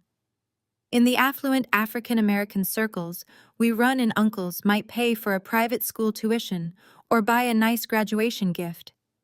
They do not commit massive corporate fraud to secretly crown a nephew as their primary heir. The camera continues its extreme slow push in creeping closer to the side of my face. The ambient noise in the room seems to vanish, leaving only the sound of my slow, measured breathing. I open the master directory containing the foundational paperwork for the trust. To establish a financial vehicle of this magnitude, with specific tax exemptions, certain demographic and legal declarations must be made under penalty of perjury. The paperwork is extensive, requiring notarized signatures and cross-verified medical documentation. I scroll past the beneficiary designations and the trustee clauses. I pull up the primary guarantor intake form, the exact same form linked to the premium healthcare portal I hacked in the back of the ambulance. My eyes scan the crisp black text of the digitized document. I see Marcus's full legal name listed as the grantor. I see Chloe's name listed as the custodial guardian. I scroll down to Section 4, the field requiring the grantor to state their legal and biological relationship to the primary beneficiary. The camera pushes in until my eyes fill the entire frame. My gaze locks onto the single line of text. The cursor hovers over the box. It does not say uncle. It does not say guardian. It does not say financial sponsor. It says, biological father. For one suspended, terrifying second, the entire universe stops spinning. My eyes widen in absolute unadulterated shock. The blue light of the monitor reflects in my pupils, illuminating the exact moment my reality shatters. The puzzle pieces of the last 5 years violently collide in my mind, snapping together with sickening precision. I remember the hushed whispers at family Thanksgiving dinners about Jamal's fertility struggles. My mother-in-law, Estelle, had always been overly defensive about it, shutting down conversations whenever anyone asked when Jamal and Chloe were going to start a family. Then miraculously, Chloe turned up pregnant. I remember the timeline. 5 years ago, Marcus went through a bizarre period of dark depression right around the time Jamal and Chloe got married. He drank heavily. He picked fights with me over nothing. I thought he was just stressed about a promotion at the firm. Then Toby was born, and Marcus's entire demeanor shifted into an obsessive, overprotective frenzy. I picture Toby's face. The pale skin, the blonde hair, the striking light blue eyes. Chloe is white, but Jamal is dark-skinned. My mother-in-law always bragged that Toby got his light eyes from a distant biracial relative on their side of the family. It was a convenient genetic excuse that the entire family swallowed without question. But Marcus carries that same recessive gene. The shock in my wide eyes slowly morphs. The camera captures the exact terrifying shift. My eyelids narrow. The shock dissolves completely, hardening into something sharp, lethal, and infinitely more dangerous. My eyes sharpen into weapons. Marcus is not just an embezzler. He is not just a cheating husband who abandoned his sick child in a hospital waiting room. He is a man who fathered a child with his own brother's wife. He hid his illegitimate son in plain sight, parading him around at family barbecues and holiday dinners. Estelle knew. The way she defended him on the phone tonight, the way she protected Chloe, the way she demanded my compliance. She knew her golden boy had committed the ultimate familial betrayal, and she helped him cover it up to protect the family's pristine country club reputation. They made me the villain for demanding basic respect while they harbored a secret so vile it would destroy multiple lives. Marcus deliberately let our son Leo suffer in that emergency room tonight, because in his twisted, narcissistic mind, Toby was his true firstborn heir. Leo was just the backup plan he created with the wife he used as a respectable cover story. I do not cry. The betrayal is too massive, too absolute for tears. Tears are for women who are losing a husband. I am not losing a husband, I am exterminating a parasite. I highlight the trust fund documents, the birth records, and the insurance declarations. I encrypt the entire file and merge it with the embezzlement dossier. The financial audit is officially closed. The legal execution is about to begin. Marcus thinks he is playing chess with a blind opponent. He has absolutely no idea that I have just flipped the entire board. I pull my phone from my pocket to make the call that will burn his kingdom to the ground.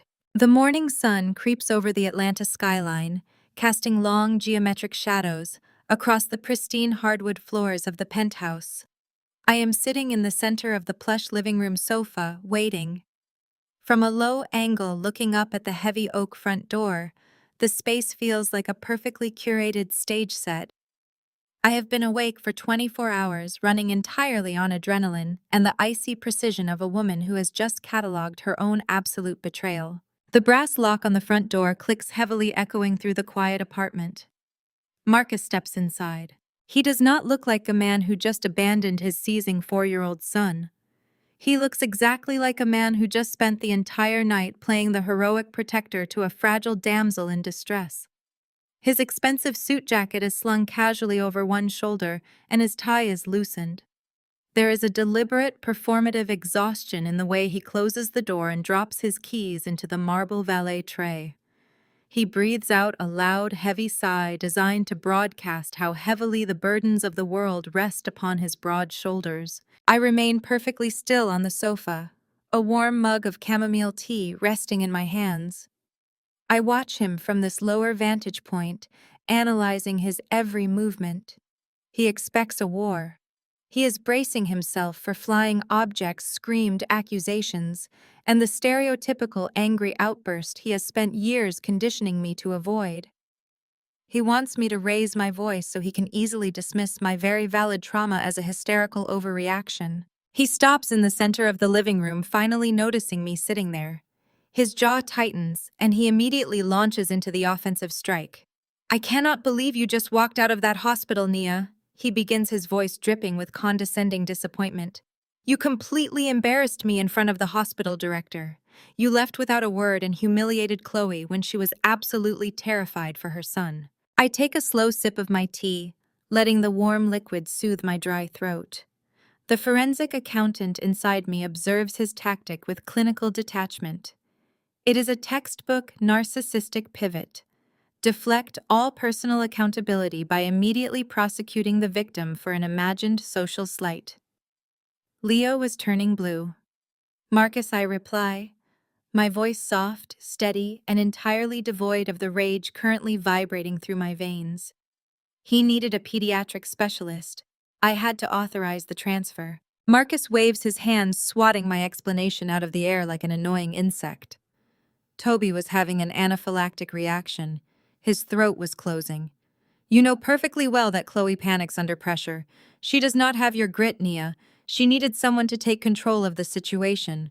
Jamal is stuck in Dubai, and I had to step up for my brother's family. You could have shown just a fraction of grace instead of making it all about yourself. The sheer audacity of his lie hangs in the air between us. An anaphylactic reaction. I saw the boy with my own eyes sucking on a lollipop with a mild rash. I saw the insurance documents listing Marcus as the biological father. I saw the multi-million-dollar trust fund. But my face betrays absolutely nothing. I do not throw the truth in his face. Revealing what I know right now would only give him the opportunity to call his lawyers to hide assets and to scramble his defensive lines. To destroy him completely, I need him to feel perfectly safe. I need to play the role of the good, obedient wife who blindly accepts the crumbs of his attention. I lower my eyes, staring down at the surface of my tea. I force my shoulders to slump, relaxing my posture into a portrait of subdued submission. You are right, I say, keeping my volume barely above a whisper. Marcus stops mid-pacing.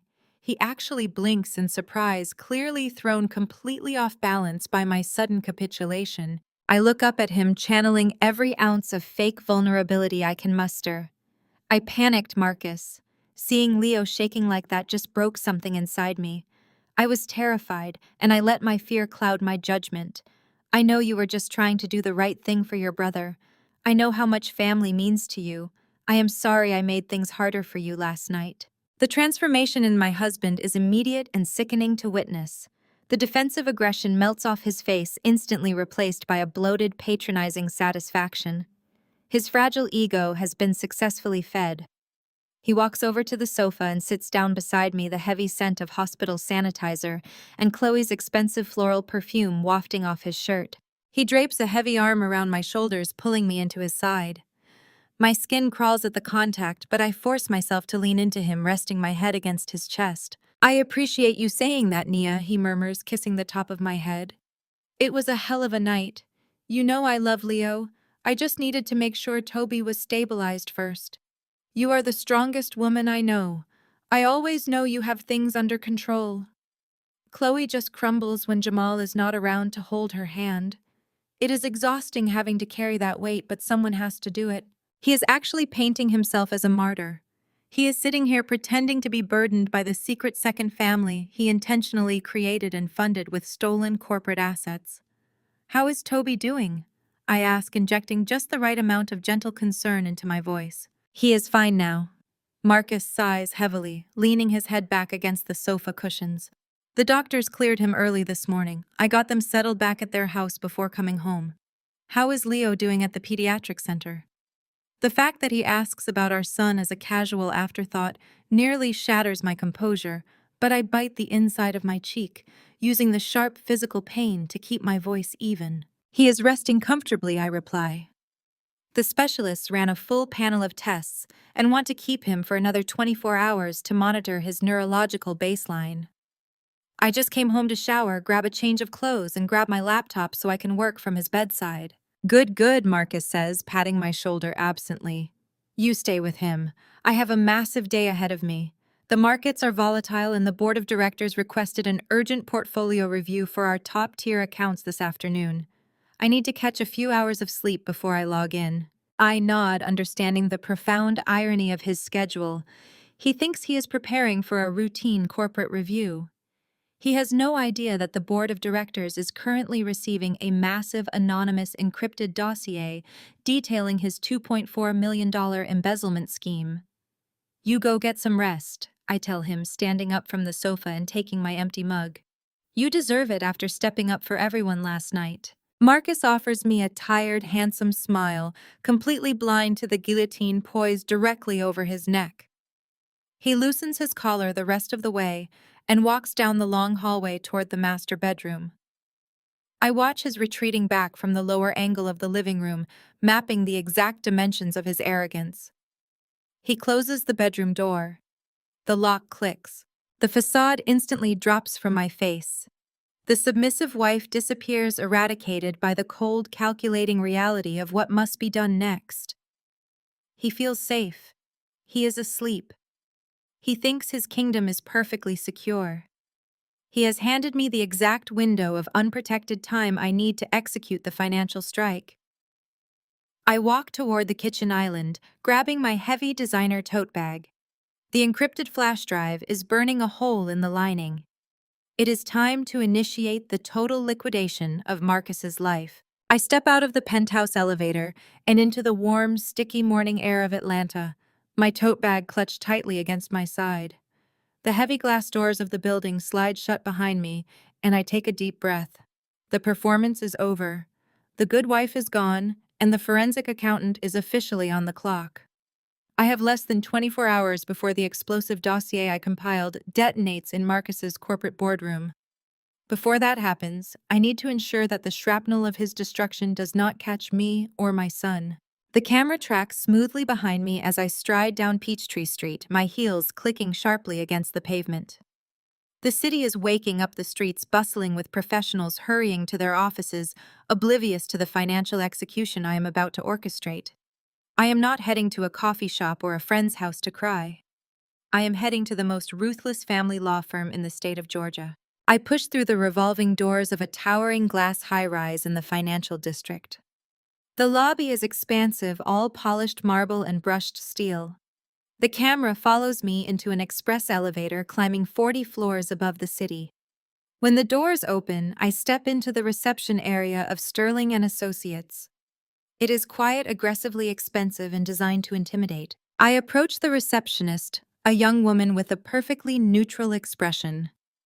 I have an emergency appointment with Vivian Sterling, I say, my voice steady. She is expecting me. Within 2 minutes, I am escorted into a massive corner office.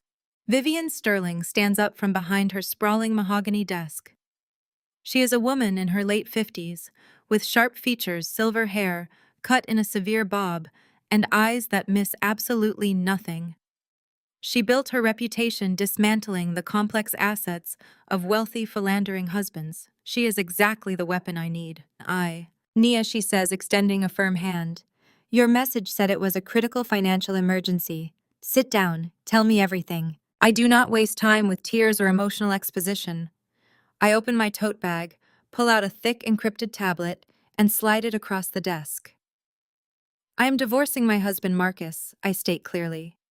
He is a senior director at a major wealth management firm. He has been systematically draining our joint accounts to fund a secret life for his brother's wife Chloe and their child Toby. He recently established a $2 million irrevocable trust for the boy, listing himself as the biological father on the insurance intake forms. Vivian's eyebrows raise slightly, the only sign of surprise she allows. That is incredibly foolish of him, she notes, tapping the tablet. But why the urgency? We can subpoena those records during discovery. I lean forward, resting my hands flat on her desk. Because Marcus has not just been stealing from our joint accounts. I ran a forensic audit on his hidden ledgers last night. He has embezzled over $2.4 million from his firm's high-net-worth clients, funneling the money through offshore accounts to finance Chloe's lifestyle. I am submitting an anonymous, fully documented whistleblower report to his board of directors and the IRS later today. His firm will find out, they will freeze everything, and the federal authorities will be involved by tomorrow morning. Vivian stares at me, a slow, predatory smile spreading across her face. You are initiating a controlled demolition of his entire life, she says, leaning back in her chair. I am ensuring he pays for prioritizing his mistress and his illegitimate son over my child, who he abandoned in a hospital waiting room during a severe seizure last night. I reply, my tone dropping to a chilling register. But before I light the match, I need to extract my personal assets and my son's legitimate funds from the blast radius. If the feds freeze his accounts, I cannot risk them freezing mine by association. Vivian is already moving, pulling legal forms from a drawer. We need to move immediately. As his wife, you have legal access to the joint accounts, but we must establish clear provenance to prove the funds you move are untainted by his embezzlement. I have already done the tracing, I tell her, unlocking the tablet and bringing up the specific sanitized spreadsheets. I isolated the exact deposits from my own salary and my independent consulting firm over the past 7 years. I have also traced the legitimate initial deposits made into Leo's college fund before Marcus began routing the embezzled money. The funds are clean, I just need the legal mechanism to secure them instantly. Vivian nods, her eyes scanning the data rapidly. Your forensic work is impeccable. We will establish a new secure trust solely in your name and a protected 529 plan for Leo. We will execute the transfers immediately, citing irreconcilable differences and the imminent filing for divorce as the legal justification for separating the assets today. The camera slowly pushes in as Vivian and I work in synchronized, ruthless efficiency. She drafts the emergency legal documents, and I initiate the wire transfers directly from the bank's secure portal. It is not an emotional process, it is a clinical extraction. We are stripping the legitimate equity from a doomed structure before it collapses. I authorize the transfer of my accumulated salary, my consulting profits, and the initial untainted principal of Leo's college fund. The progress bars on the tablet screen fill up, mirroring the transfers I executed in Marcus's dark office just hours ago. But this time it is not theft, it is salvation. The transaction's clear. The bank confirms the successful routing. The funds land safely in the newly established, legally fortified accounts under Vivian's firm's protection. The money is locked down, utterly inaccessible to Marcus, his firm, or the impending federal investigation. You are legally insulated, Nia. Vivian confirms, sliding the final confirmation documents across the desk for my signature. The clean assets are secured. The joint accounts now hold only the tainted funds he manipulated. I sign the papers, the scratch of the pen sounding loud in the quiet office. I stand up, gathering my things. Thank you, Vivian. I will be in touch regarding the formal divorce filing once the dust settles. Vivian stands, her predatory smile returning. Give them hell, Nia. The camera follows me as I walk out of the office, down the hallway, and back into the elevator. The doors slide shut, enclosing me in the quiet steel box. I pull my phone from my pocket. The secure anonymous email containing the massive embezzlement dossier is queued in my drafts, addressed to the board of directors of Marcus's firm, the SEC compliance officer, and the regional IRS fraud division. I look at the glowing screen. I think of Leo shivering in blue in the emergency room. I think of Marcus sleeping comfortably in the penthouse, completely unaware that his stolen kingdom is built on a fault line. I hit send. The screen flashes, confirming the transmission.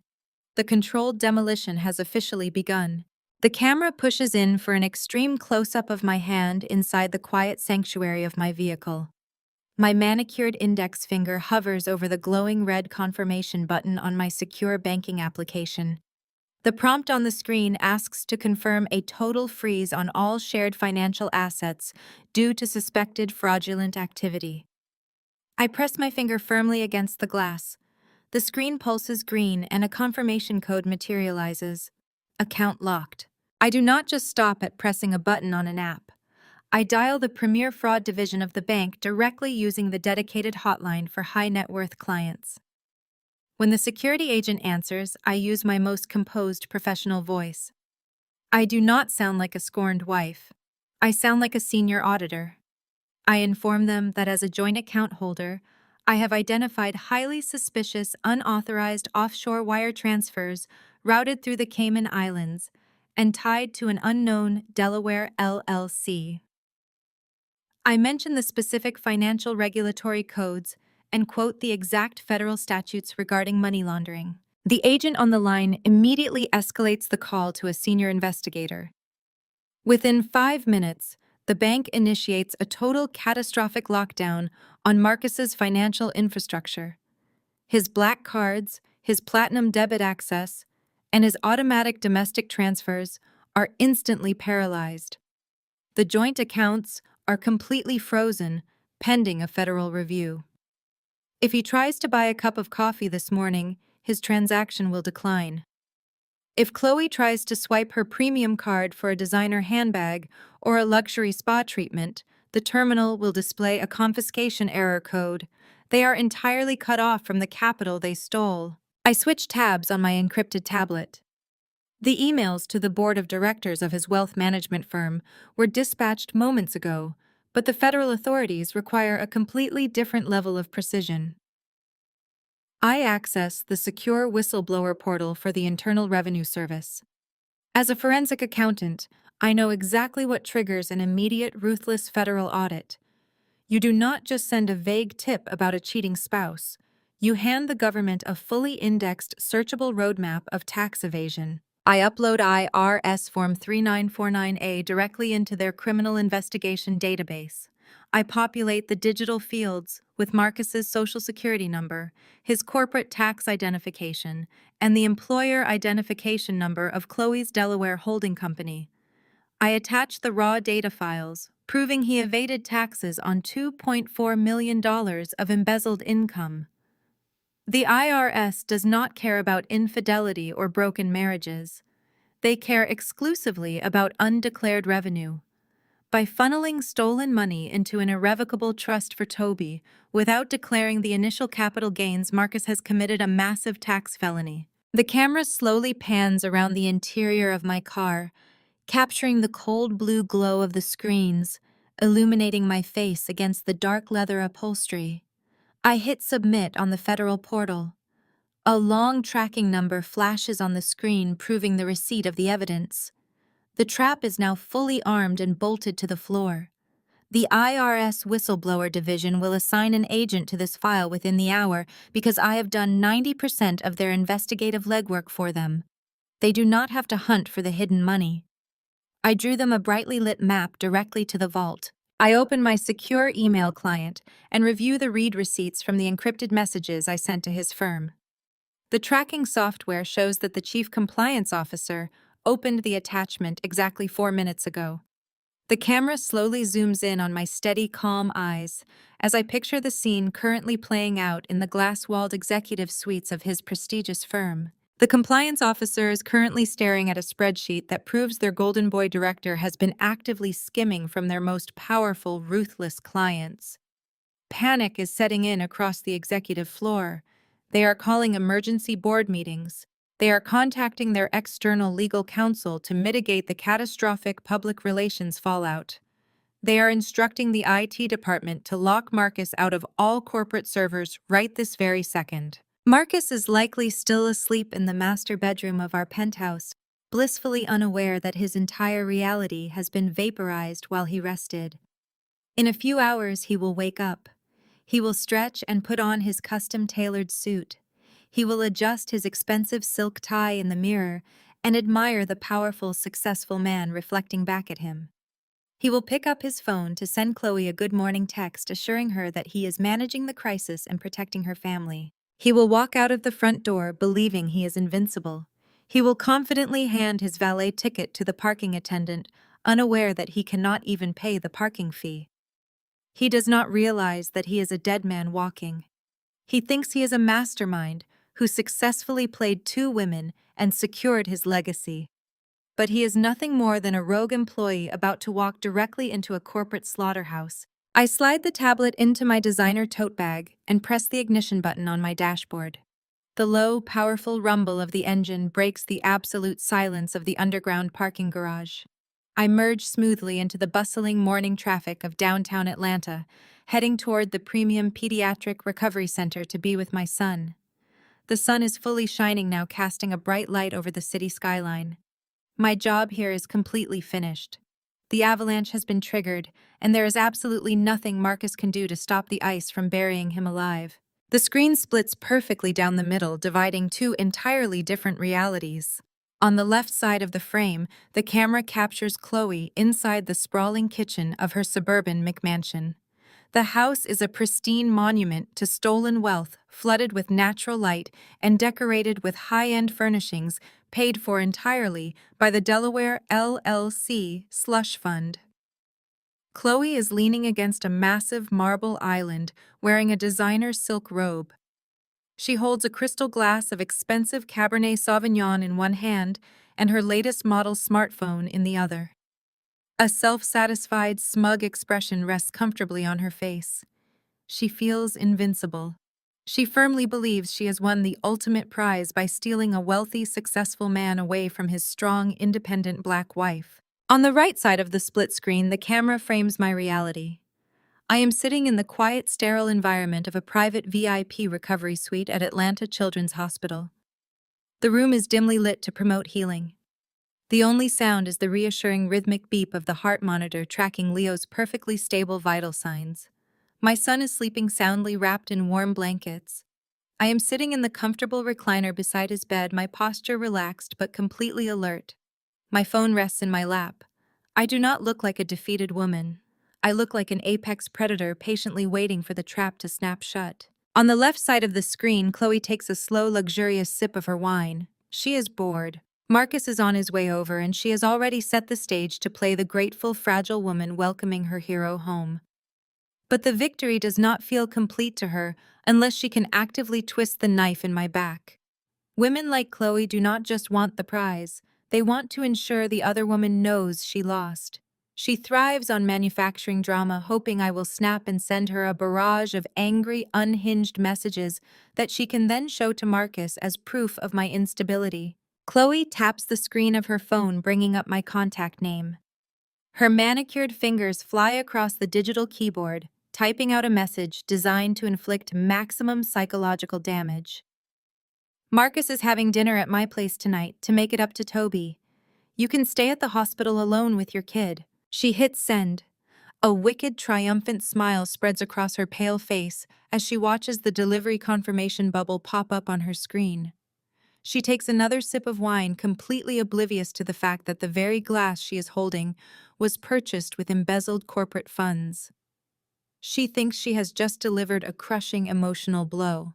She thinks she has proven that Marcus chose her son over mine. On the right side of the screen, my phone vibrates silently against my leg. The screen illuminates, casting a soft glow over my face. I pick up the device and read the notification banner. I do not gasp. I do not drop the phone. I do not feel a single pang of jealousy or heartbreak. Instead, a cold, calculated smirk touches the corners of my mouth. The sheer audacity of her message is almost comical. She is bragging about hosting a man who is currently walking around with a massive federal target painted directly on his back. She is gloating about a dinner that is being funded by an account I just permanently froze. I look at her message, analyzing the pathetic desperation behind it. She needs me to feel small so she can feel big. She needs to flaunt Marcus's presence because without his stolen money, she is absolutely nothing.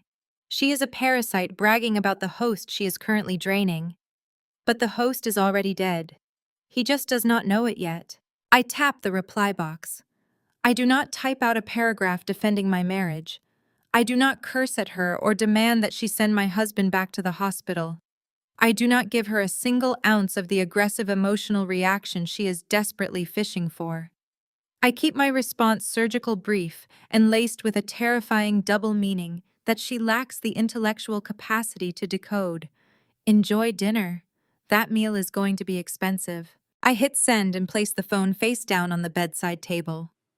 I turn my attention back to Leo, gently stroking his dark curls. My heart rate remains perfectly steady. On the left side of the screen, Chloe's phone chimes with my incoming reply.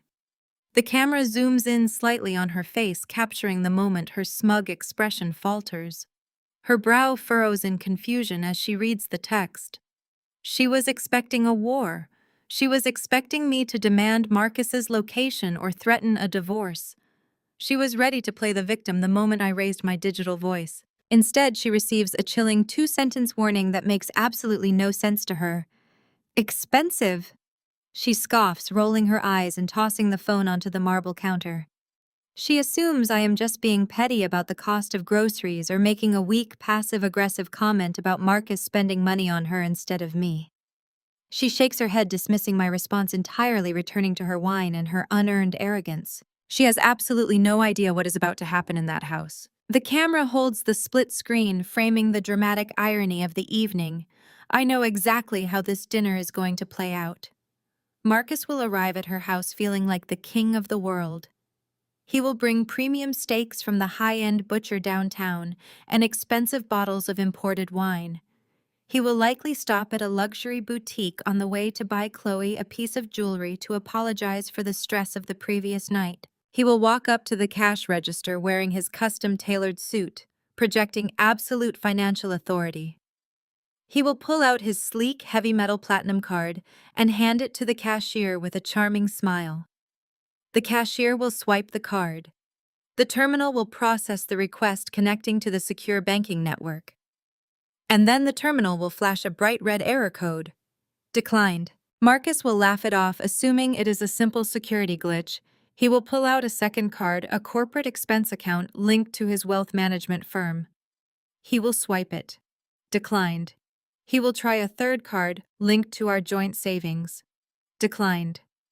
The charm will melt off his face, replaced by a creeping, hot humiliation as the cashier looks at him with thinly veiled judgment. He will step out of the store and frantically dial the premier banking concierge line, demanding to know why his accounts are malfunctioning.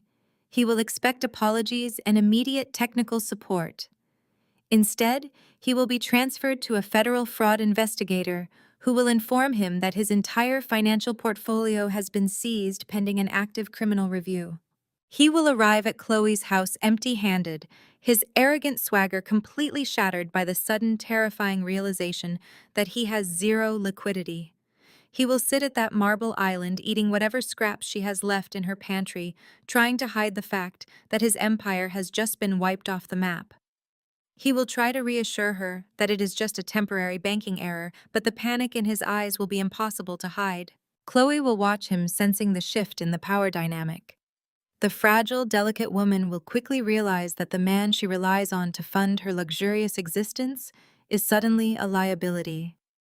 The romantic dinner she planned will turn into a tense, suffocating nightmare as the reality of their situation begins to bleed through the cracks of his facade. I sit in the quiet hospital room, my smirk settling into a look of absolute peace. The split screen fades, isolating my side of the frame. I did not just send a text message. I sent a receipt.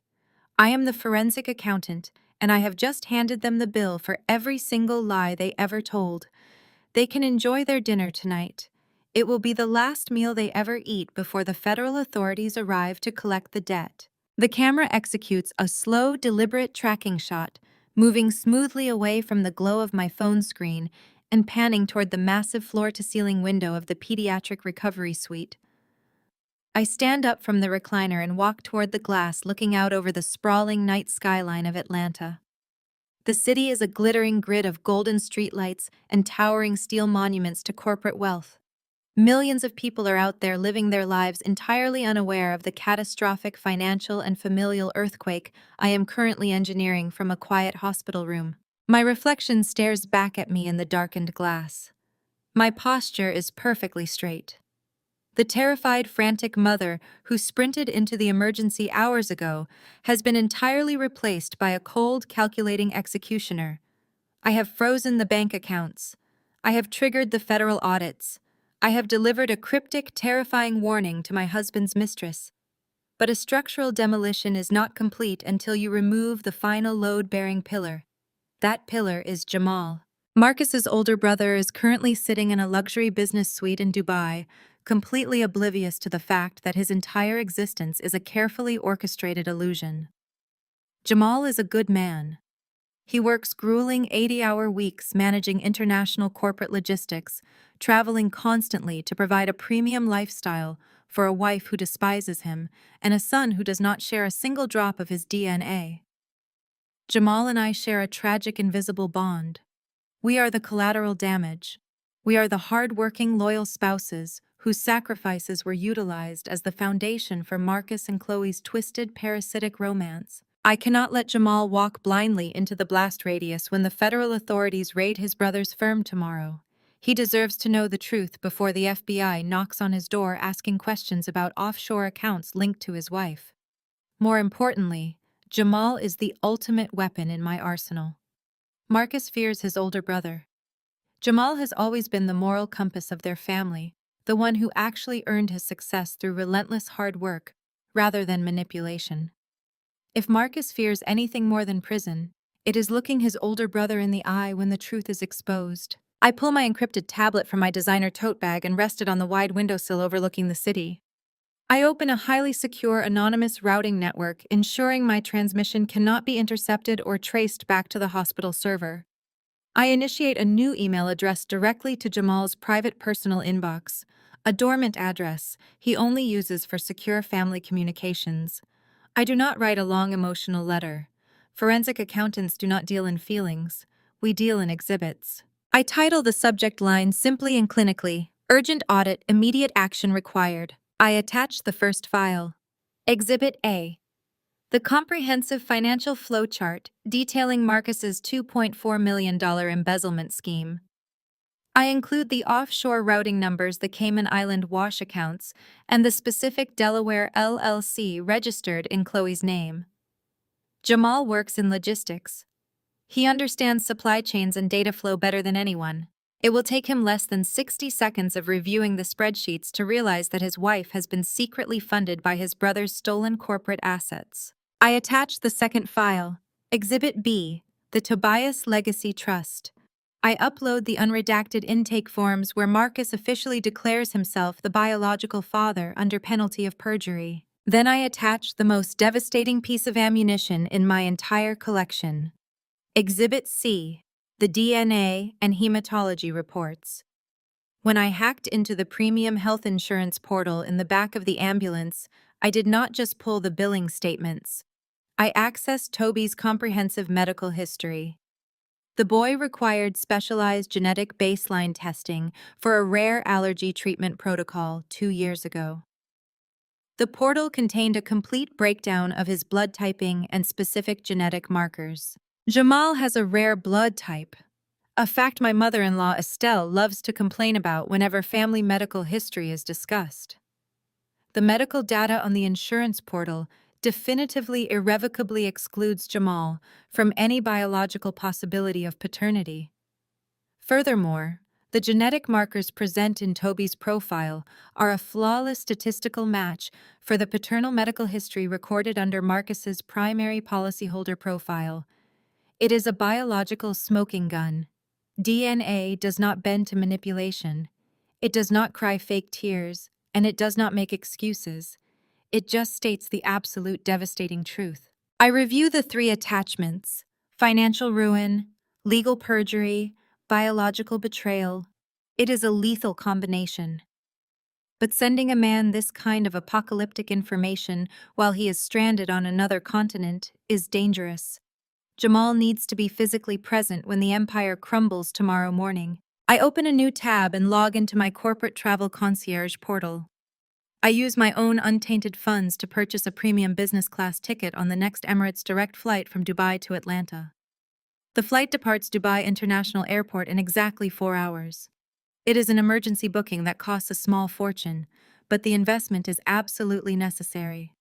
I download the digital boarding pass and attach it to the email as Exhibit D. I tap my fingers against the cool glass of the window composing the body of the email. I keep the text surgical and precise. Jamal, please open the attached files in a secure private location. I have uncovered massive financial fraud and biological betrayal orchestrated by your brother and your wife. The data attached proves Marcus has been funding Chloe using embezzled corporate capital. The medical records confirm Toby is Marcus's biological son. I have already locked down all joint financial assets and submitted a comprehensive whistleblower report to federal authorities. The FBI and the IRS will be involved by tomorrow morning. Your marriage is a lie. Your brother is a criminal. Do not call them. Do not alert them. I have secured your seat on the next flight out of Dubai. The boarding pass is attached. It is time to come home and reclaim your life. I read over the message one final time. It is a terrifying message to send to a good man, but it is the only way to save him from going down with the sinking ship. Dubai is roughly 9 hours ahead of Atlanta. The sun is just starting to rise over the Arabian desert. Jamal is likely sitting in his luxury hotel suite drinking his morning espresso and preparing for a massive day of corporate negotiations. He is about to open his phone and watch his entire universe burn to ashes. I press the send button. The progress bar flashes briefly across the screen before vanishing. The encrypted data packet flies through the digital ether, traveling thousands of miles across oceanic fiber optic cables directly to the Middle East. There is no one sending it. There is no taking it back. The camera slowly pans around my profile, capturing the sharp, determined set of my jaw against the backdrop of the illuminated city. I close the tablet and slide it back into my bag. The trap is no longer just set. The tripwire has been officially crossed. Marcus and Chloe are currently sitting in her suburban mansion drinking stolen wine and gloating over their imagined victory. They believe they have outsmarted everyone. They believe they are untouchable. They have no idea that the federal government is currently processing their financial execution, and they have absolutely no idea that a furious, heartbroken brother is about to board a 14-hour flight to deliver his own personal brand of justice. I turn my back to the window and walk over to Leo's bedside. I pull the warm blanket up to his shoulders and brush a stray curl from his sleeping face. The ticking bomb has been activated. The timer is counting down to 0. All I have to do now is sit in this quiet room, hold my son's hand, and watch the fireworks light up the sky. The camera jerks, shifting instantly to a shaky handheld perspective mirroring the sudden violent destabilization of Marcus's reality. The smooth, calculated world he thought he controlled is about to fracture into a million jagged pieces. The morning sun glares aggressively through the windshield of his custom European sports car as he pulls into the valet lane of an exclusive jewelry boutique in Buckhead. He steps out of the vehicle, adjusting the cuffs of his bespoke suit. He is running on the high of his own perceived brilliance. He spent the entire night playing the heroic protector to Chloe, soothing her manufactured anxieties while sleeping in her sprawling suburban home. He feels utterly untouchable.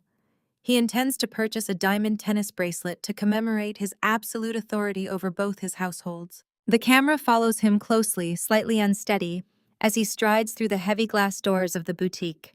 The pristine white lighting of the showroom gleams off the glass display cases. He greets the store manager by name, flashing his signature charismatic smile. He points to a stunning 3-carat diamond piece resting on a velvet display cushion. He does not ask for the price. Men of his fabricated stature never ask for the price. He simply pulls out his heavy metal Premier credit card and places it on the polished glass counter with a soft, authoritative thud. The manager smiles obsequiously and slides the card into the secure terminal. Marcus checks his gold luxury watch, anticipating the brief transaction before he heads to his corporate office to dominate the morning financial markets. He is already composing the text message he will send to Chloe to secure her devotion.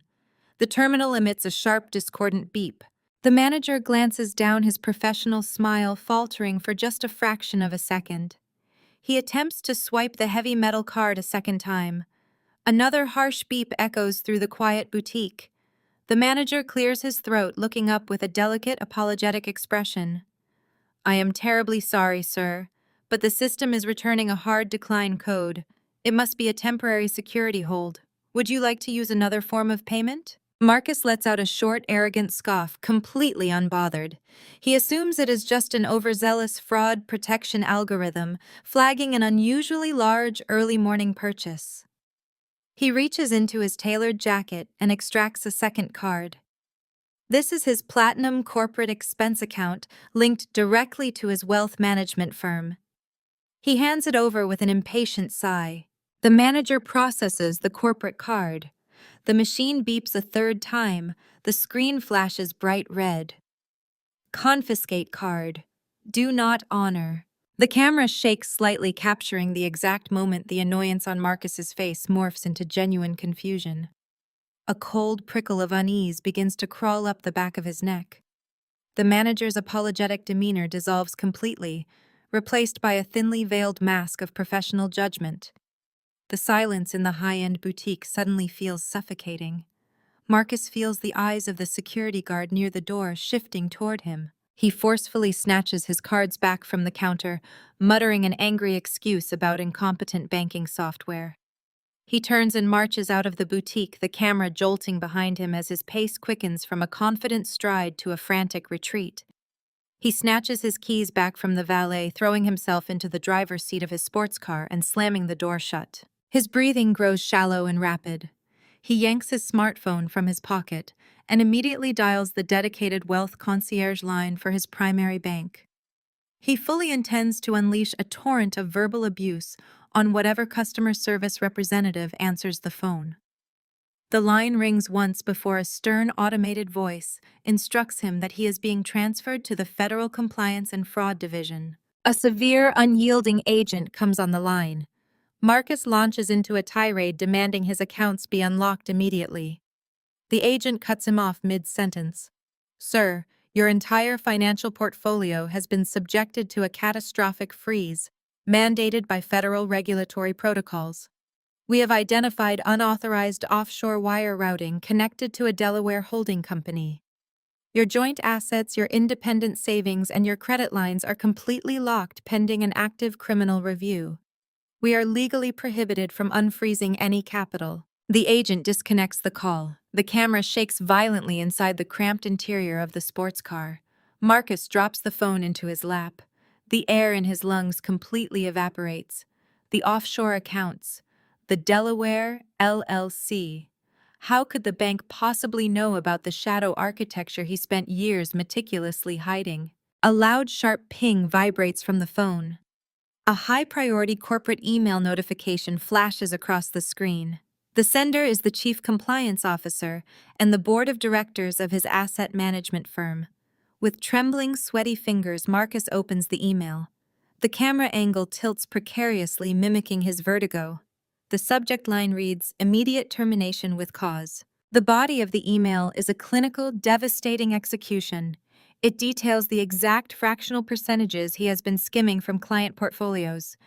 It lists the phantom vendor identification numbers he created. It names the corporate slush fund he used to launder the money. He is informed that he is terminated effective immediately, stripped of all corporate access, and barred from entering any company premises. The final sentence of the email delivers the lethal blow.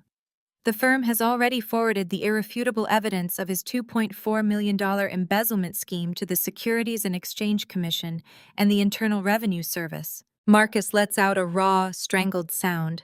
It is not a scream. It is the sound of a man drowning in a desert. He drops the phone as if it is physically burning his hand. His chest heaves wildly, fighting against a sudden, massive panic attack. Everything is gone. The facade, the money, the prestige, the leverage. It has all been vaporized in a span of 10 minutes. Desperation overrides logic. He shoves the car into drive, his hands slipping on the leather steering wheel. He peels out of the valet lane, ignoring the blaring horns of oncoming traffic. He drives recklessly toward the financial district, breaking every speed limit. He convinces himself he can fix this. He just needs to get to his office. He needs to access his hidden hard drives before the IT department wipes his terminal. He needs to delete the local files and spin a narrative that he is being framed by a rogue employee. The camera jolts and weaves, tracking his erratic, dangerous driving. He slams on the brakes as he reaches the towering glass skyscraper that houses his firm. He does not even bother parking the car legally. He abandons the luxury vehicle, half on the curb right in front of the main lobby doors. He sprints toward this entrance, the camera bouncing aggressively behind him. He bursts through the revolving glass doors, completely ignoring the front desk security personnel. He charges toward the VIP executive elevators, pulling his corporate badge from his pocket. He slaps the badge against the security scanner. A harsh red light flashes. Access denied. He slaps the badge against the reader again and again, striking the glass panel with frantic mounting violence. Red light, red light, red light. Marcus, you need to step away from the elevators. He spins around, his eyes wide and bloodshot. Standing in the center of the polished marble lobby is the chief compliance officer of his firm. But he is not alone. Flanking him are three men wearing dark windbreakers with the bright yellow letters IRS emblazoned across the back. Two more agents are currently walking out of the service elevator, carrying heavy sealed cardboard boxes filled with physical hard drives and printed ledgers. The entire lobby goes dead silent. Dozens of junior analysts and administrative assistants stop dead in their tracks, watching the mighty senior director completely unravel in real time. The lead IRS investigator steps forward, pulling a thick stack of documents from his leather briefcase. Marcus Miller, the agent says, his voice echoing off the high marble walls. We are executing a federal seizure of your remaining physical assets in connection with an active investigation into wire fraud, corporate embezzlement, and massive tax evasion. Your offshore routing accounts have already been seized by international authorities. You are instructed to surrender your passport and any company property currently on your person. Marcus's knees buckle. He stumbles backward, hitting the cold steel door of the elevator. His perfectly tailored suit suddenly feels like a straitjacket. The camera slowly sinks to the floor, looking up at his terrified, sweating face. He is standing in the center of the financial empire he thought he ruled, absolutely stripped of his power, his dignity, and his freedom. He has no money to hire a defense attorney. He has no access to his secret trust fund. He cannot even buy a cup of water from the lobby cafe. In less than one morning, the phantom wealth he used to buy Chloe's affection and fund his colossal arrogance has been entirely eradicated. The predator has been completely disarmed, stripped naked, and thrown directly into the federal cage. And he still has absolutely no idea that the woman he left sitting in a hospital waiting room is the one who built the trap. The camera is no longer a detached observer. It becomes an aggressive participant, a Steadicam attached to Marcus as he bursts through the heavy revolving doors of Atlanta Children's Hospital. The sterile, brightly lit lobby is a jarring contrast to the chaotic descent his life has taken in the past 4 hours. He is sweating through his bespoke suit. The tie he carefully knotted this morning has been ripped off, stuffed carelessly into a pocket. His breathing is ragged, shallow, and loud in the quiet hum of the pediatric center. He does not stop at the visitor's desk. He does not ask for directions. He runs. He is operating entirely on the primal, terrifying realization that his kingdom is ash. The federal agents seized his corporate hard drives. His bank accounts are frozen solid. Chloe, the delicate white flower he had spent millions to protect, had screamed at him over the phone when he tried to explain the temporary banking glitch, her voice shrill with panic and sudden calculating distance. The moment the money stopped flowing, her fragility evaporated, replaced by the cold pragmatism of a parasite sensing a dying host. He has absolutely nothing left. Nothing except the one thing he abandoned less than 24 hours ago, his legal wife and his legitimate son. In his warped, narcissistic mind, Nia is no longer the strong, rigid woman he used as an excuse for his betrayal. She is a life raft. She is stability. She is the woman who always fixes things. He is racing toward her not out of love, but out of a desperate, clawing need for a human shield. The camera tracks him as he navigates the maze of pediatric corridors, dodging nurses pushing medical carts and parents holding balloons. He looks wild, frantic. He is constructing the narrative as he runs, rehearsing the performance of a lifetime. He will play the broken, repentant man. He will tell her the pressure of his job drove him to a breakdown. He will blame the firm, the market, the stress. He will fall to his knees and beg her to help him weather the storm, leveraging her maternal instinct and their shared history. He will use Leo as the ultimate bargaining chip. He spots the specialized cardiac and neurological recovery wing at the end of the hall. The heavy double doors are secured, requiring keycard access.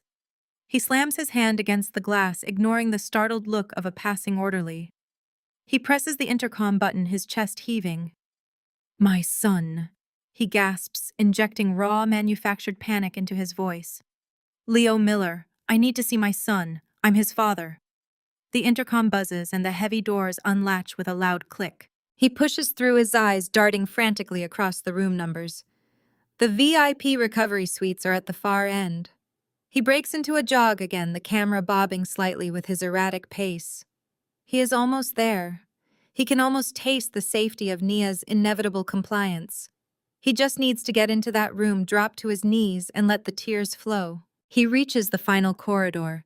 The door to Suite 4 is slightly ajar. He can see the soft blue glow of the monitoring equipment inside.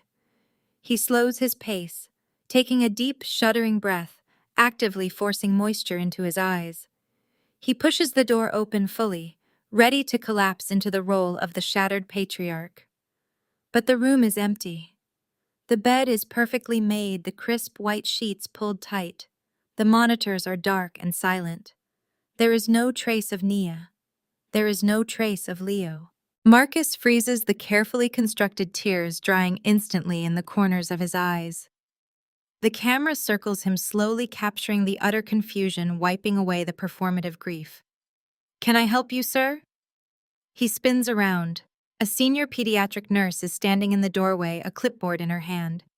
She looks at him with a practiced, neutral expression that reveals absolutely nothing. "Where is my son?" Marcus demands, his voice rising. The polished wealth manager completely replaced by a cornered animal. "Leo Miller. He was admitted last night for a severe febrile seizure." "Where is he?" The nurse checks her clipboard, her eyes scanning the digital tablet. "Leo Miller was discharged an hour ago. Mr. Miller. His primary physician cleared him and his mother handled the release paperwork. Discharged." The word hits him like a physical blow. Nia didn't wait for him. She didn't call him to coordinate a ride home. She simply packed up their son and vanished while his entire life was burning to the ground. "Where did she take him?"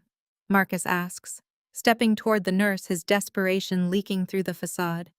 "Did she say where she was going? Home? Her mother's house?" The nurse takes a deliberate step back, maintaining a professional distance. "I cannot disclose a patient's post-discharge destination without the primary guardian's explicit authorization. Mrs. Miller was quite clear in her instructions." Mrs. Miller was quite clear. The phrase rings in his ears, a chilling echo of the calm, detached tone Nia used when she handled his mother on the phone last night. A sudden, terrifying thought pierces through his panic. Nia didn't just leave the hospital, she had executed a calculated withdrawal. He yanks his phone from his pocket, his hands shaking so violently he nearly drops the device. He bypasses the call screen, entirely opening the premium banking app that had locked him out hours ago. The error message is still there, mocking him with its bright red text. But this time he looks closer at the notification details. The freeze wasn't initiated by an automated system. It was triggered by a joint account holder citing suspected fraudulent activity. He stares at the screen, the blood draining from his face, leaving his skin a sickly ashen gray. Nia. It wasn't a corporate audit that triggered the collapse. It wasn't a random IRS sweep. It was Nia. She knew. She had found the money. She had frozen the accounts. She had sent the emails to his firm. The realization crashes down on him with the force of a falling building. The woman he thought he had manipulated, the woman he had dismissed as a rigid, unfeeling presence in his life, had been actively auditing his destruction while sitting beside their son's hospital bed. She hadn't been crying over his absence. She had been calculating his execution. The camera pushes in tight on Marcus's face, capturing the absolute visceral terror of a man who realizes the lion he thought was caged has been standing behind him the entire time. He is not a victim of a corporate scandal. He is the target of a perfectly executed financial assassination. And the sniper is his own wife. The camera movement stops, completely settling into a sharp, unbroken static shot that frames the entire sterile hospital corridor. Marcus stands paralyzed outside the recovery room, his breathing ragged and uneven.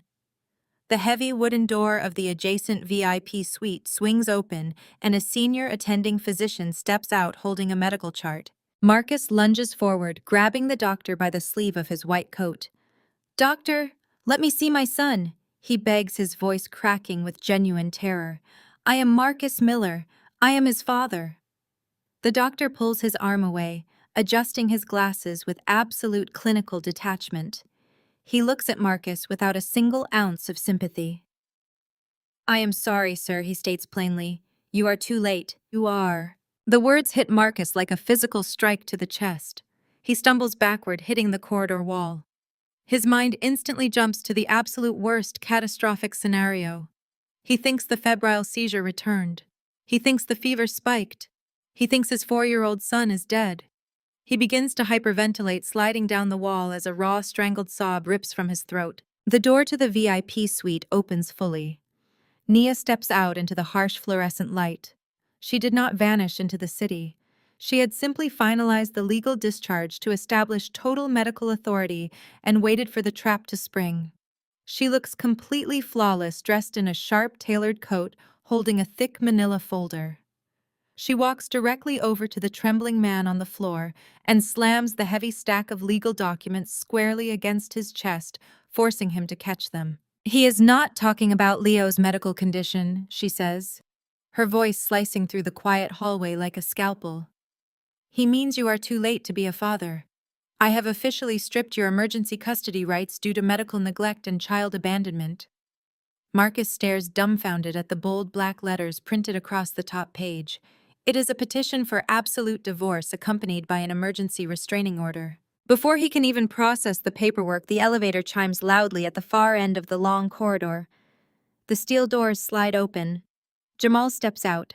He looks exhausted from the 14-hour emergency flight from Dubai, but his eyes burn with a terrifying, unadulterated rage. In his right hand, he tightly grips a crumpled printout of the DNA test results. Flanking him on either side are two uniformed police officers walking with heavy, deliberate steps directly toward Marcus. The camera shifts into a rapid, fast-forward montage accelerating through the catastrophic fallout of their choices. The flashing red and blue lights of the police cruisers reflect against the sterile hospital glass. The officers step right past Jamal and grab Marcus by his tailored shoulders.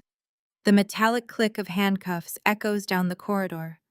They do not arrest him for being a terrible husband. They read him his rights for grand larceny, wire fraud, and corporate embezzlement.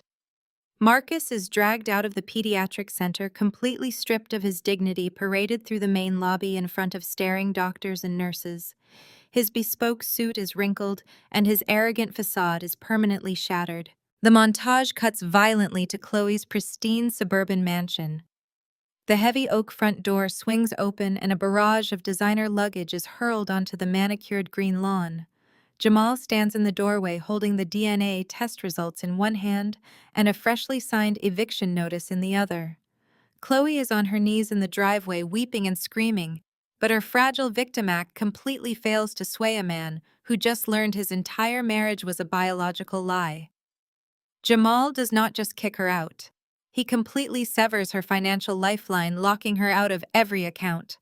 Because Chloe is an unfit mother with no income and an active investigation for accessory to fraud, Jamal easily secures emergency full custody of Toby.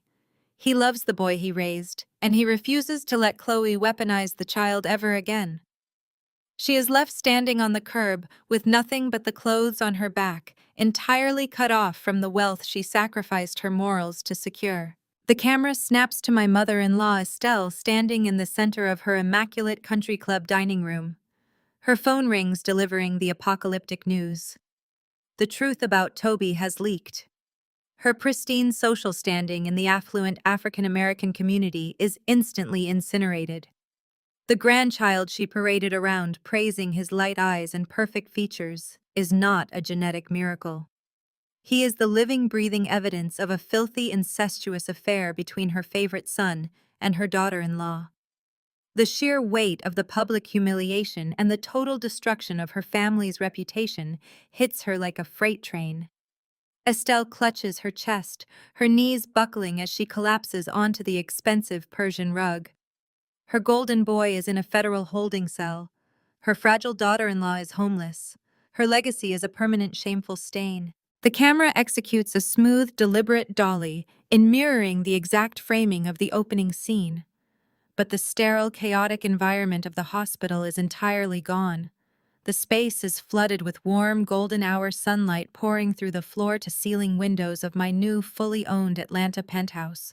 In the background, Leo is sitting on a plush rug, building a towering fortress out of colorful wooden blocks. He is healthy, vibrant, and completely safe. His laughter echoes through the quiet, expansive room, a sound that money cannot buy, but absolute independence can protect. The dark shadow of the man who abandoned him has been permanently eradicated from our atmosphere. I am sitting on a sleek, modern sofa holding a cup of tea. I am no longer wearing the exhausted, frantic expression of a neglected wife. I am draped in the quiet, unshakable luxury of a woman who owns her entire universe. The divorce settlement was an absolute massacre. With the federal authorities seizing Marcus's remaining corporate assets and his firm desperately trying to avoid a public scandal, my legal team easily secured maximum compensatory damages and total sole custody. But I did not just hoard the capital. I audited the very system that allowed a man like Marcus to bypass my seizing child. Using the millions I extracted from the divorce, I established a massive pediatric advocacy and emergency medical fund specifically designed for African American children in Atlanta. The foundation ensures that marginalized mothers have immediate financial and legal advocates the moment they step into a hospital, guaranteeing their children will never be pushed aside for VIP donors or privileged fragile relatives. The camera pushes in closer, isolating my face as the background softly blurs out of focus. I lower my teacup and look directly into the lens. The anger that fueled my initial strike has evaporated, leaving behind a pristine, indestructible calm. They thought they could discard us without a second thought. I speak directly to the audience, my voice dropping to a perfectly leveled, chilling whisper. They thought they could abandon my child to prioritize their dirty bloodline, assuming I would just bow my head and accept my place in the shadows. A slow, cold smile touches the corners of my mouth. It is the smile of an apex predator admiring a perfectly empty cage. But they forgot. Forensic accountants never cry. We audit. And I made him pay back everything, even his breath. The screen cuts, instantly fading to absolute black.